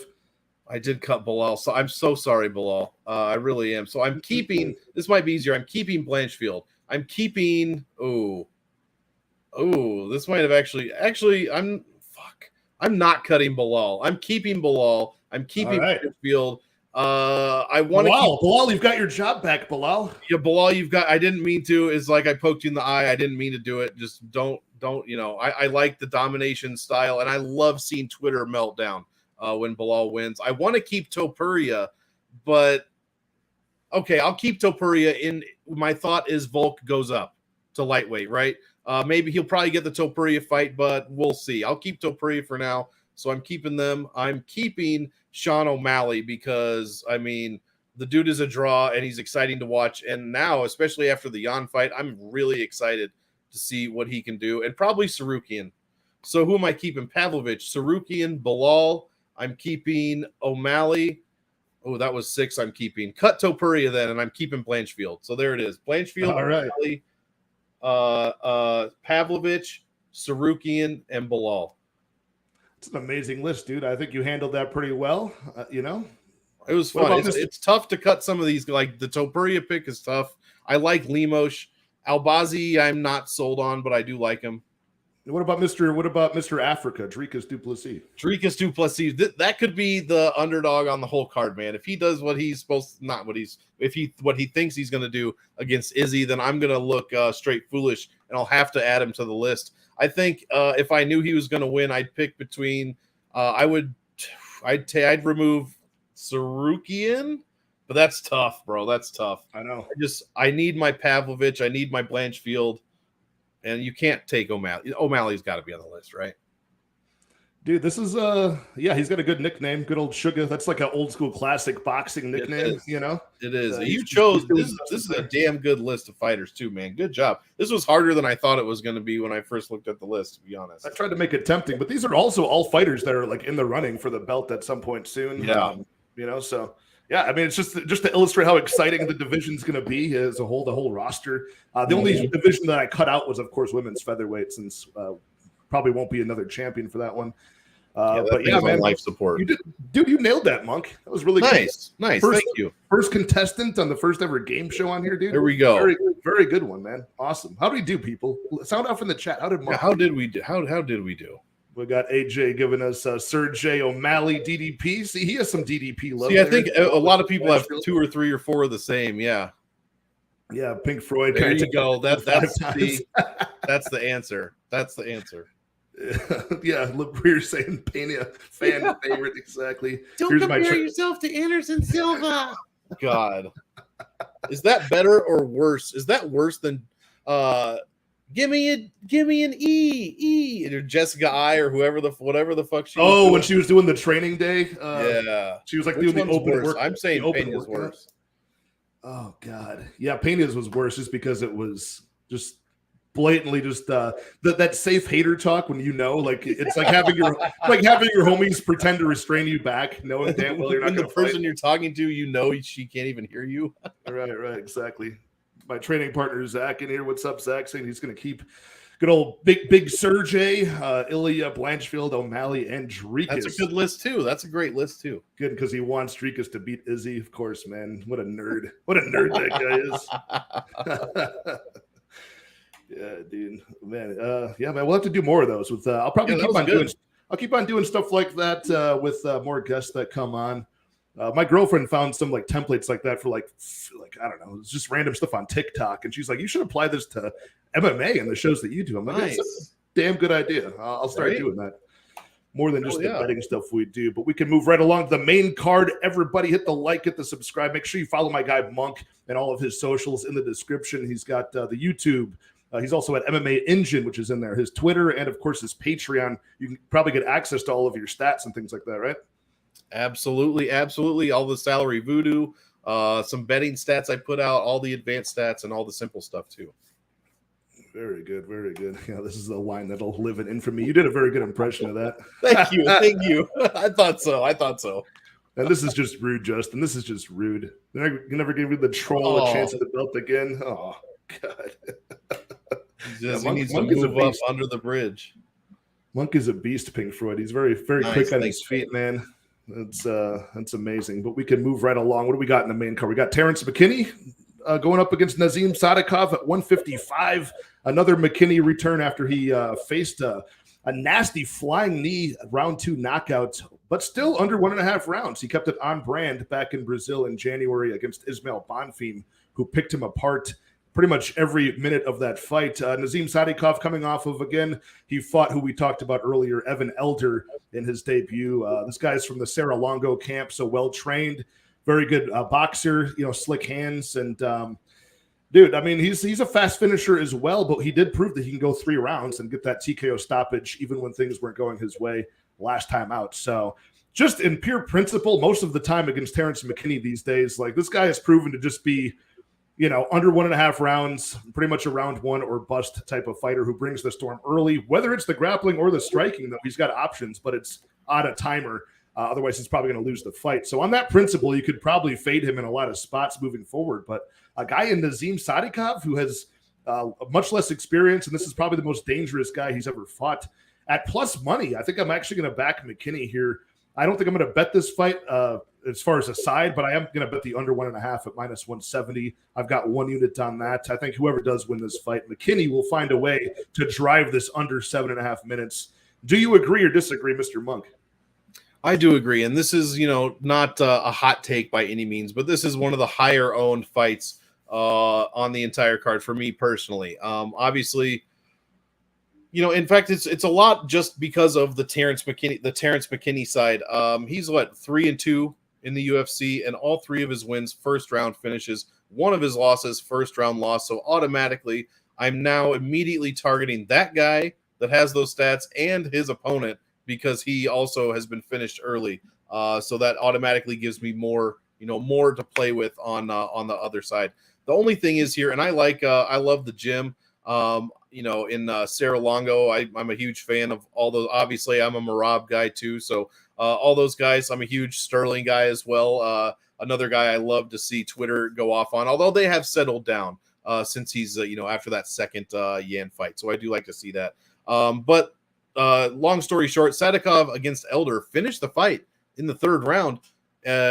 Let's see, only scored 77.5 points. Now, that is not going to pay off. We talked about 10Xing. That's nowhere near 10Xing if you're $8,700. So I love McKinney as an underdog here. He has made the optimal lineup 2 out of his past 5 fights. The guy scores well over 5 points a minute on the whole. Where did my number go? Yeah, 5.48, 5.2 at distance, and 5 inside the distance. I mean, those are crazy high numbers. To be that even across the board like that is pretty rare as well, averaging 109, 109.5 when he does win. And most importantly, the highest number on the card, 98 bonus points on average. Now, you know you get 90 points just for getting a first-round finish. So he's averaging more than, 8.3 points more than that because of a first minute win as well. So controls 85% of the grappling time. Both guys here have an 83% takedown defense. So I'm on the McKinney side for an underdog side, but I'm also playing some of Sadykhov just because McKinney can get caught, and we've seen it before. Yeah, man, it just seems like he's just not going to change his fight style. Even when he tried to be more polished, I saw LeBreer saying he didn't look right for that fight, or that just trying to be laid back. Yeah, I mean that's what happens against some of these guys. You see it generation after generation of like wild round one or bust explosive fighters.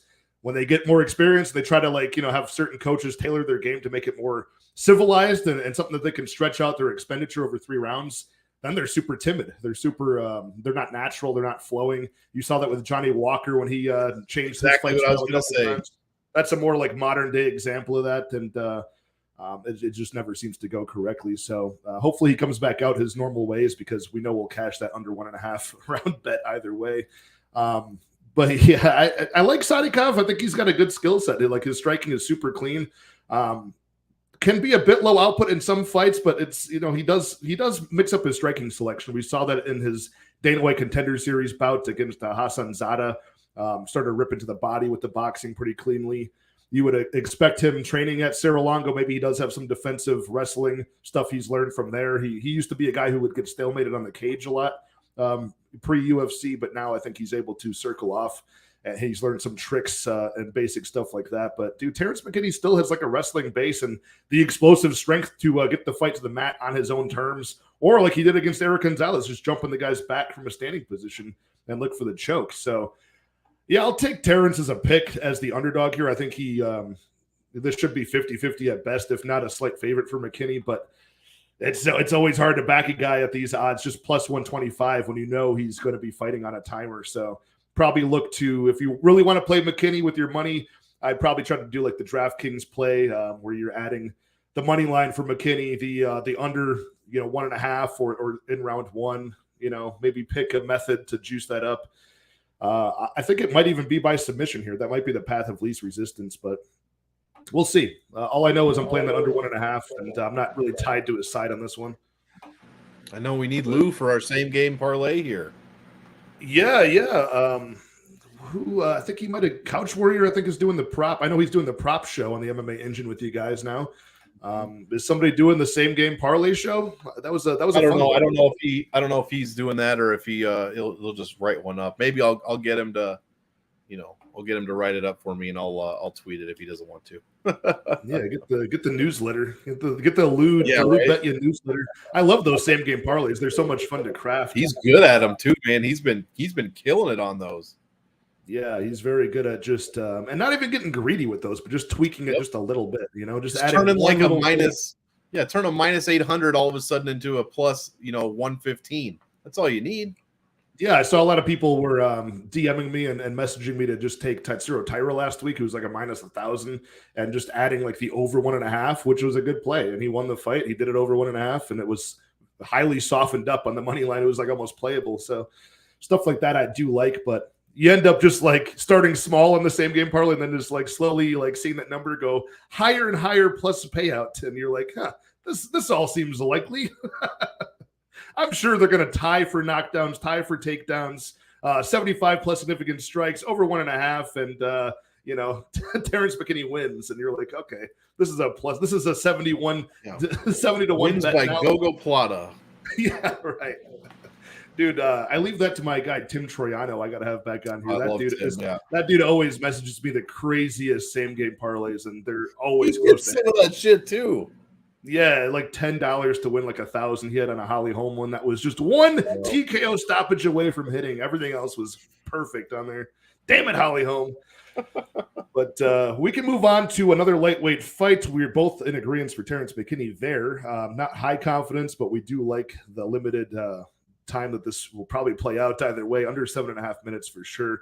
Might be the same situation for this next fight at 155. It's maybe a slightly similar matchup where you got Azaitar representing somebody who's been in the league for a couple of years now. He takes on a newer fighter in Francisco Prado, an Argentinian fighter who just tasted his first piece of defeat at the hands of Jamie Mullarkey by decision earlier this year. So that was a fight where everybody thought it was probably going to go under 2.5 for sure. But, Jamie Mullarkey played to his strengths, just ground out the control time with the wrestling and made it a decision result. The first decision result in the career of Francisco Prado, who's got 100% finish rate, half of them knockouts, half of them submissions, but albeit a limited level of competition on the regional scene. Azaitar, he's had the higher level of competition so far. Again, his wins in the UFC haven't really aged like the best in the year 2023, knocking out Teemu Pakalin and knocking out Kama Worthy. But at the time he got those knockouts, like Kama Worthy, I think that might have started the knockout streak that he suffered, that he probably still suffers to present day. But I think at the time it was kind of a shocking result, and it was super violent how he did it. Just a total phone booth fighter, fights at close range, wings vicious hooks and uppercuts. And I do like him to win this fight. Again, a slight underdog. He's like an even money play at plus 100, I think minus 120 or so for Mr. Francisco Prado here. But I'm not tied to a side on this one. I just think that this fight does not see the scorecards. I'm actually playing a very chalky under 2.5 in this spot, which is at minus 250. I like that spot here because it would give Azaitar a little bit of extra time to probably gas out and get finished if he fails to do it himself in round one. But whose striking do you like here, Monk? Do you think that the well-rounded game on paper for Prado is enough to upset Azaitar's power? We will see, but that Mullarkey fight for a stats guy does not look good afterwards, with only 37% accuracy, landing less than 2 strikes a minute there. I know he spent a decent amount of time being controlled, but still never a number you necessarily want to see. Azaitar, on the other hand, 54.5% accurate, third best number on the card, landing almost 7 strikes a minute while getting hit with just 2.6 so far in his career at the UFC. So yeah, I like one of these comments was talking about we're getting a cheap price on the Frivola fight. That would be interesting if Prado did that. Long story short, this is another must-play fight. I also saw that comment. I completely agree. And I agree with your breakdown as well, and that's why I wanted to play a must or want to make it a must-play fight, because I think it does go inside the distance here. And at these salaries, in this economy, like they've been saying lately, how do you not play 8,200 and 8K when you think this one's going to finish inside the distance? So I don't really care about the stats here from Prado, from the bagman, Azaitar.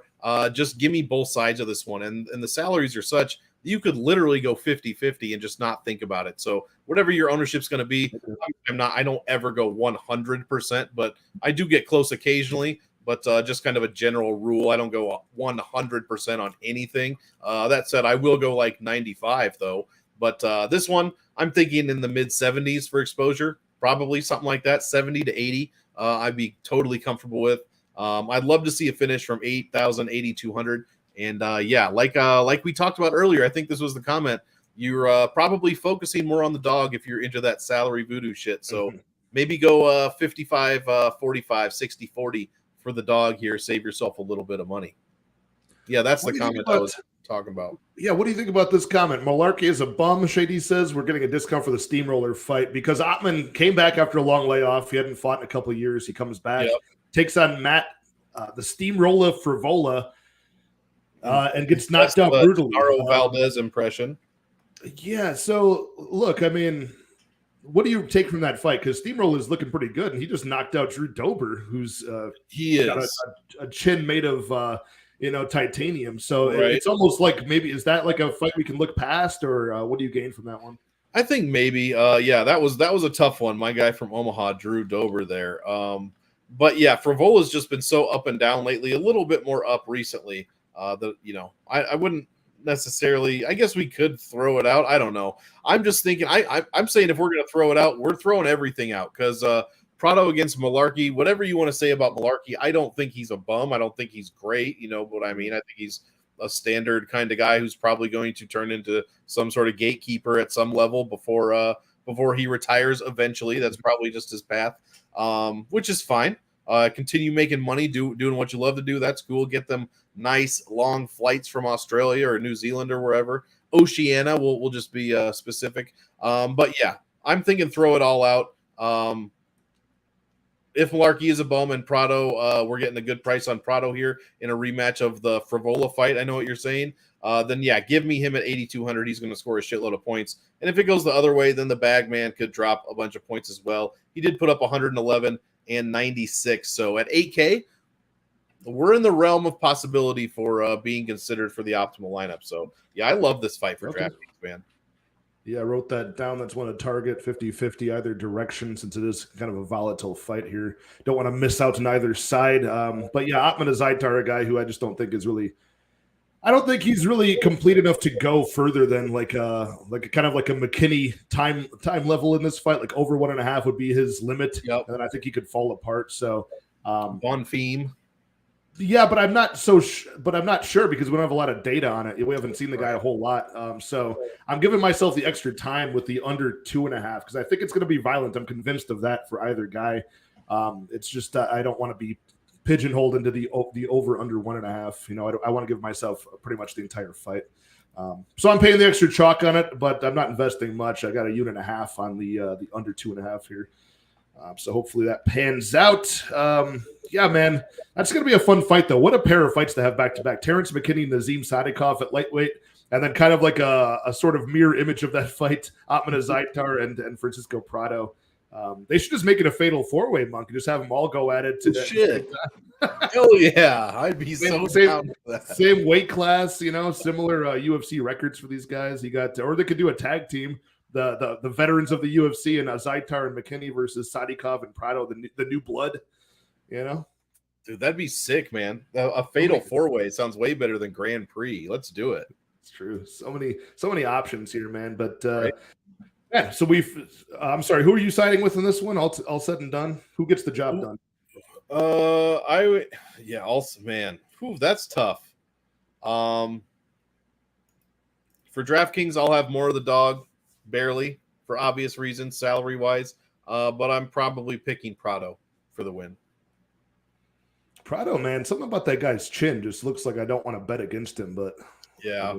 You know what I mean? He's got that big fat chin. If you look at his Tapology picture and you see him in the ring. Yeah. Did he have that big fat chin when he got to the octagon, or did he Photoshop? I don't know. I can't remember what he looked like at this point. Somebody sound off in the comments. Does this guy have a giant chin? Does it look like a Drew Dober chin in real life as well? Yeah, this guy looks like his father spent some time on a business trip in Argentina. He went to Buenos Aires and went to the red light district and spawned this kid. Hilarious.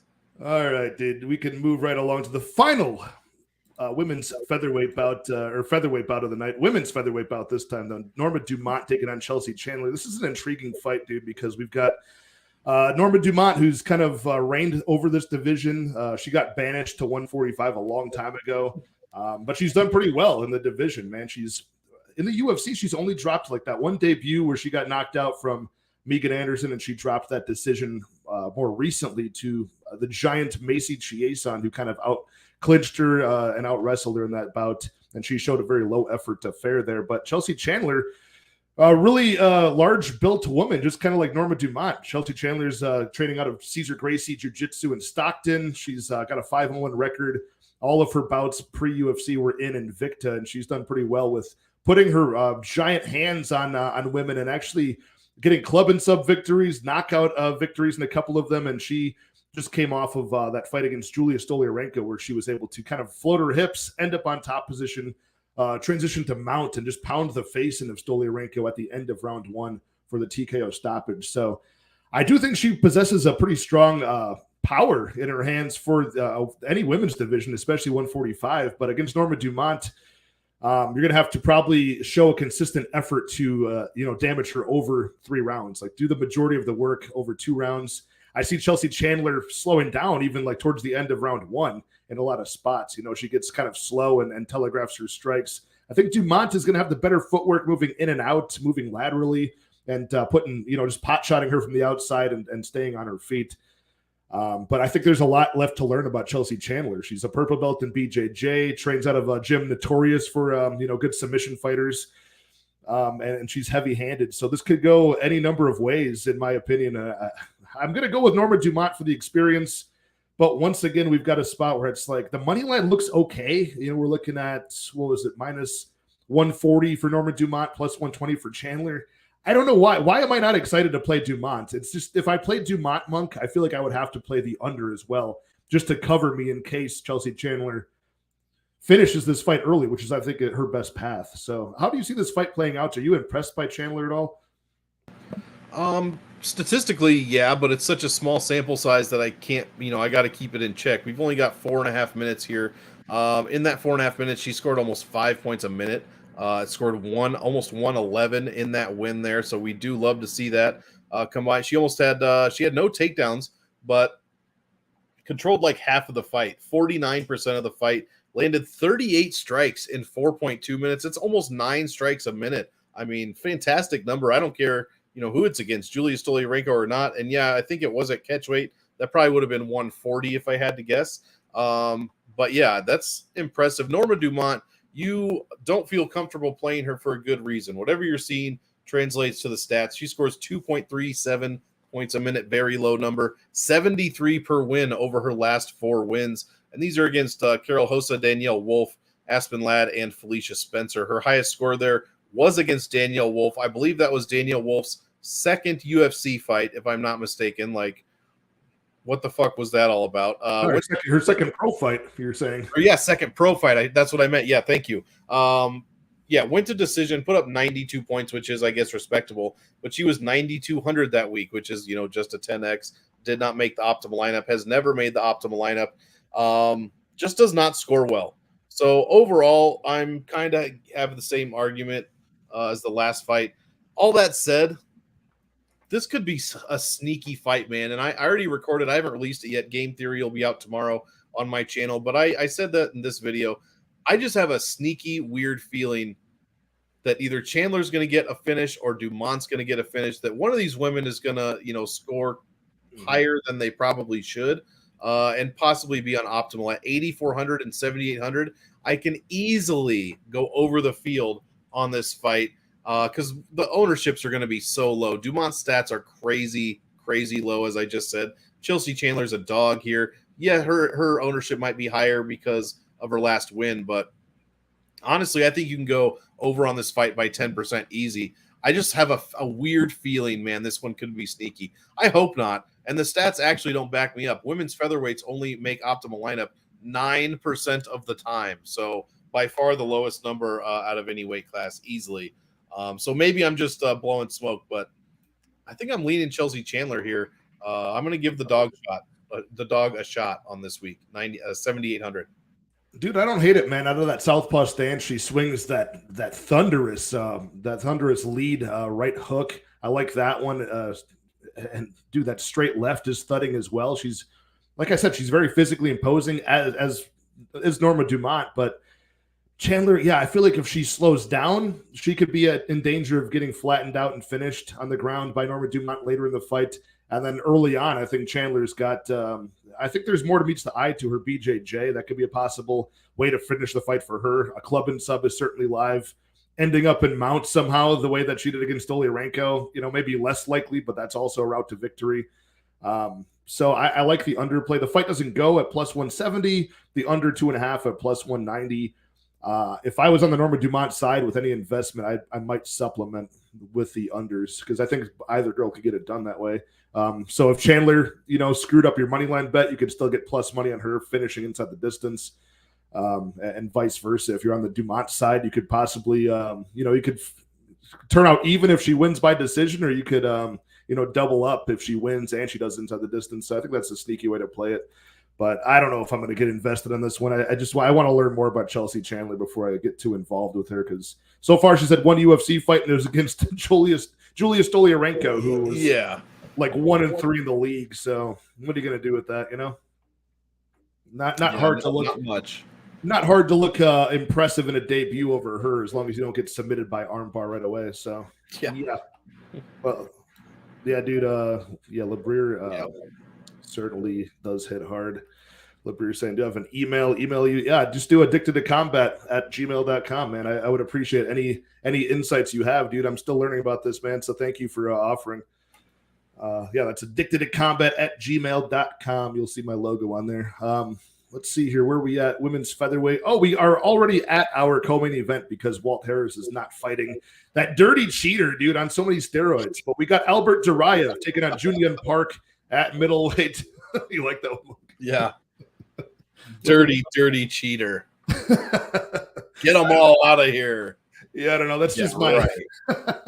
I'd say do it. Just do what you want, and I want to see what happens. That's just how I read people's comments on Twitter and like, oh my god, this guy's on steroids. What do I expect? He's fighting for large sums of money. Yeah, dude, they could get seriously injured in there, of course. Oh my god, they're doing something to gain an edge to make their sport mandatory. They're trying to keep their job by doing something illegal. Yeah, at least HGH or whatever the fuck, testosterone, something should be, something. Well, they can't even test for HGH, so they're good there. Yeah, that's true. It's a very finicky test. Well, they got Chad. They got Chad Mendes. They got Chad Mendes. They got him literally within like 4 to 6 hours of him pinning the substance. So unless you're unlucky like that, like good old Chad. Yeah. I could talk about the drug testing all day. Well, we can move on to Albert Duraev versus Junyun Park. Two guys that probably need some performance enhancing, especially the Duraev side. I'm not too impressed with him, Monk, to be honest. Like, he's very low effort when he does show up, even in his wins over Kopylov. His win he just got over Chidi Njokuani by split decision. I'm just not impressed, dude. Like, he came into the Contender Series. He came in from ACA as a grappler, a champion overseas, gets a nice submission win on the Contender Series, then goes in there and he's gassing out in fights. I don't care what anybody says. This guy does fade as the fight goes on considerably, and that's just not somebody I want to back with my money here. Junyun Park is a guy who's very durable. I like that about him. I think he's got a boxing and technical striking advantage in this fight over Duraev, but he also can make things close as well. He's in a lot of split results. It's just Duraev rinse and repeating takedowns early enough in this fight and often enough to gain rounds 1 and rounds 2, I think is how he wins this fight. Junyun Park stuffing that, making the guy work, getting back up, gassing Duraev out, and then him winning the first part of the fight and potentially, go into the decision, the winner victorious in all 3 rounds, possibly if he can keep it on the feet. I mean, I'm very back and forth in this one, but the only play I have so far is a quarter unit on fight goes to split at plus 550, because I think if this does make it all the way to the scorecards, I think the judges are going to be confused as to who wins this fight. So, do you have a more clear opinion on a winner of this fight? I'm taking Duraev just based on I think he does have a simple game plan to win. I just can't trust him to do it. How do you feel about these two guys? I think that's a good breakdown. I think this is pretty close. I'm probably going to be fading this one a bit on DraftKings. I prefer Park on DraftKings because you nailed it. Duraev looked all right in his first fight against Kopylov. That win has actually aged pretty well. He scored almost 90 points, but he was 9,200, so not a good DraftKings score there. Lost to Buckley. Now, was that a cut after the second, or was that couldn't get up from the stool moment? His eyes swelled up. That's right. Excuse me. And then, Chidi, he got that split decision win, didn't even score 70 points. On average, he's less than 80, less than 3 a minute. I'm not a huge fan. I mean, when he did lose to Buckley, he gave up 102, even though he only allowed 2 points a minute. So I'm going to have to go with Junyun Park at 8,500. I think that's a decent price. And he's also made the optimum lineup 3 out of his past 5 fights. That said, his last 2 opponents, not great. Tululin and Joseph Uglyman Holmes there. So I like Park. I like this to go to decision, and I don't like either guy to score well. So I think this is probably one of the easier fades of the night, and I hope that doesn't come back to bite me. Two guys that have been unimpressive in my eyes on the gambling side of things. 2 guys that have been unimpressive scoring on DK on your side of things. So we're on probably the same side of a pass there. I'll have almost a half a unit of investment on this fight. Like I said, I got that quarter unit on the fight goes to split at plus 550. And I'm taking, of course, 0.1 units on both guys to win by split, since those are pretty high odds as well, which I think it's a little mispriced on DK for those split props, just because the fight is slated. It's almost priced as if the fight's not slated to go the distance, but it is. So, yeah, odd fight in general. And you mentioned stuff about their past few opponents that I found really intriguing to make this almost more confusing to me to predict, because you're taking Julian Park, who's on a bit of a win streak here, momentum, but the Eric Andrews fight was close. The fight with Talulin and Joe Holmes, two very low-level guys that anybody who's worth at least the middle of the pack in this division should run through. So he's getting a step up in competition in Duraev.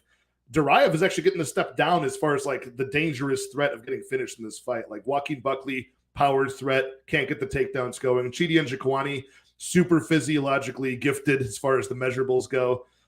Power striker, can't really get in range to get the takedowns going. So this is an opponent that's like more, physically matching his size, a guy who's not that dangerous, and a guy who I think he could probably, in theory, get some takedowns going. But I still can't trust the guy to do it until I see him put that effort forward. What's worse than a guy with an EV last name like that doesn't go for takedowns, Marab style, right? Like really disrespecting your ancestors there, buddy. Like, what are you doing? Yeah, get with the program, literally. There was a program for this for you guys. Yeah. He's more of like a Saeed Nurmagomedov type of guy, huh? He wants to. Yeah. That's a confusing one if you don't know, for sure. Right. Confusing as hell. We got my guy TNT agreeing with that split prop. Thank you. My guy Payman. What's up, Payman? Saying Lutz is the sleeper dog of the week. Dude, I like him at like plus 175. I'm very confused with that fight. I don't have a good read on it. I'm picking Melsick to win, but yeah, Lutz does have the game plan historically that would beat a kickboxer, right? Just take him down and grind him out with your wrestling over 3 rounds and hope that Melsick fades and stops getting back up. But good to see you, Payman, dude. I think you're onto something there. The money line definitely agrees with you. All the money came in on Lutz, and that's tightened up. So what else? LeBreer talking about Harris not knowing the supplement was tainted. Yeah, I would say that too. Dude, he's been training with John Jones, right? One fight camp with John Jones. You fail your drug test, you can't even make your return to the cage. Yeah. He's definitely learning the tricks. Yeah, he's learning the tricks of the trade, using John Jones's excuses. This guy's learned a lot in his fight camp. I heard he even went under the ring for a couple minutes, and they had to get him out. You know what I'm saying? I could see Walt Harris trying to hide, but doing it poorly, like behind putting a lampshade on his head, and you just see his fat gut sticking out. But we can move on to the final fight of the card, fight number 13. We got the women's bantamweight division desperately trying to find a new contender for the vacant championship. Former champion Holly Holm, dangerous striker, but these days she's turned into more of a cage grappler, even a takedown threat she's added in the second half of her career. So pretty well-rounded, a lot of experience for the former champ Holly Holm. She takes on Brazilian contender Mayra Bueno Silva, who I think is pretty equally well-rounded. I mean, you see on her record, she's got a lot of submissions, good BJJ game. A lot of her fights are, stoppages by submission in the UFC specifically. But dude, Muay Thai is very strong. You saw her piece up Lena Landsberg last time. Can she defeat another old geezer in the 41-year-old Holly Holm? Monk, what do you think about this main event as a whole? And what do you think about who's going to get their hand raised in this one? Well, usually I like to target main events, and for good reason. They have a pretty high percentage of going optimal. If I could find my stat here. Wait a second. Can I interrupt you for a second? Yeah, absolutely. That is a very, very simple thing for DraftKings. But like when you've got a main event fight, you've got an extra 2 rounds. Historically, does that work for them scoring more, or is that just an always case? You're always going to put a main event on your lineups, or no? Not always, but it does work out as far as trends go here. So there's been, I guess this is not a title fight, just a 5-round fight. 132 5-round fights since I've been tracking. Someone from those fights, or both in a couple of cases, have made the optimal lineup 82 times. That's a 62% rate. That is a huge rate to make optimal. I mean, that's one of the better numbers out of anything that I do for Salary Voodoo, a pretty consistent number here. All that said, I don't think this is the week to do it, quite honestly. Holly Holm, I mean, she's a very pedestrian scorer. Let's see, and in fact, I actually do stats now by, well, some of them. So this is a 5-round women's bantamweight fight. So Holly Holm has had 5 of those 5-round bantamweight fights in the UFC. She is 3-2 in those fights, and she is scoring no more than, less than 3 points a minute almost everywhere inside the distance. It's been a little bit better, as you mentioned, lately, 3.5 points a minute.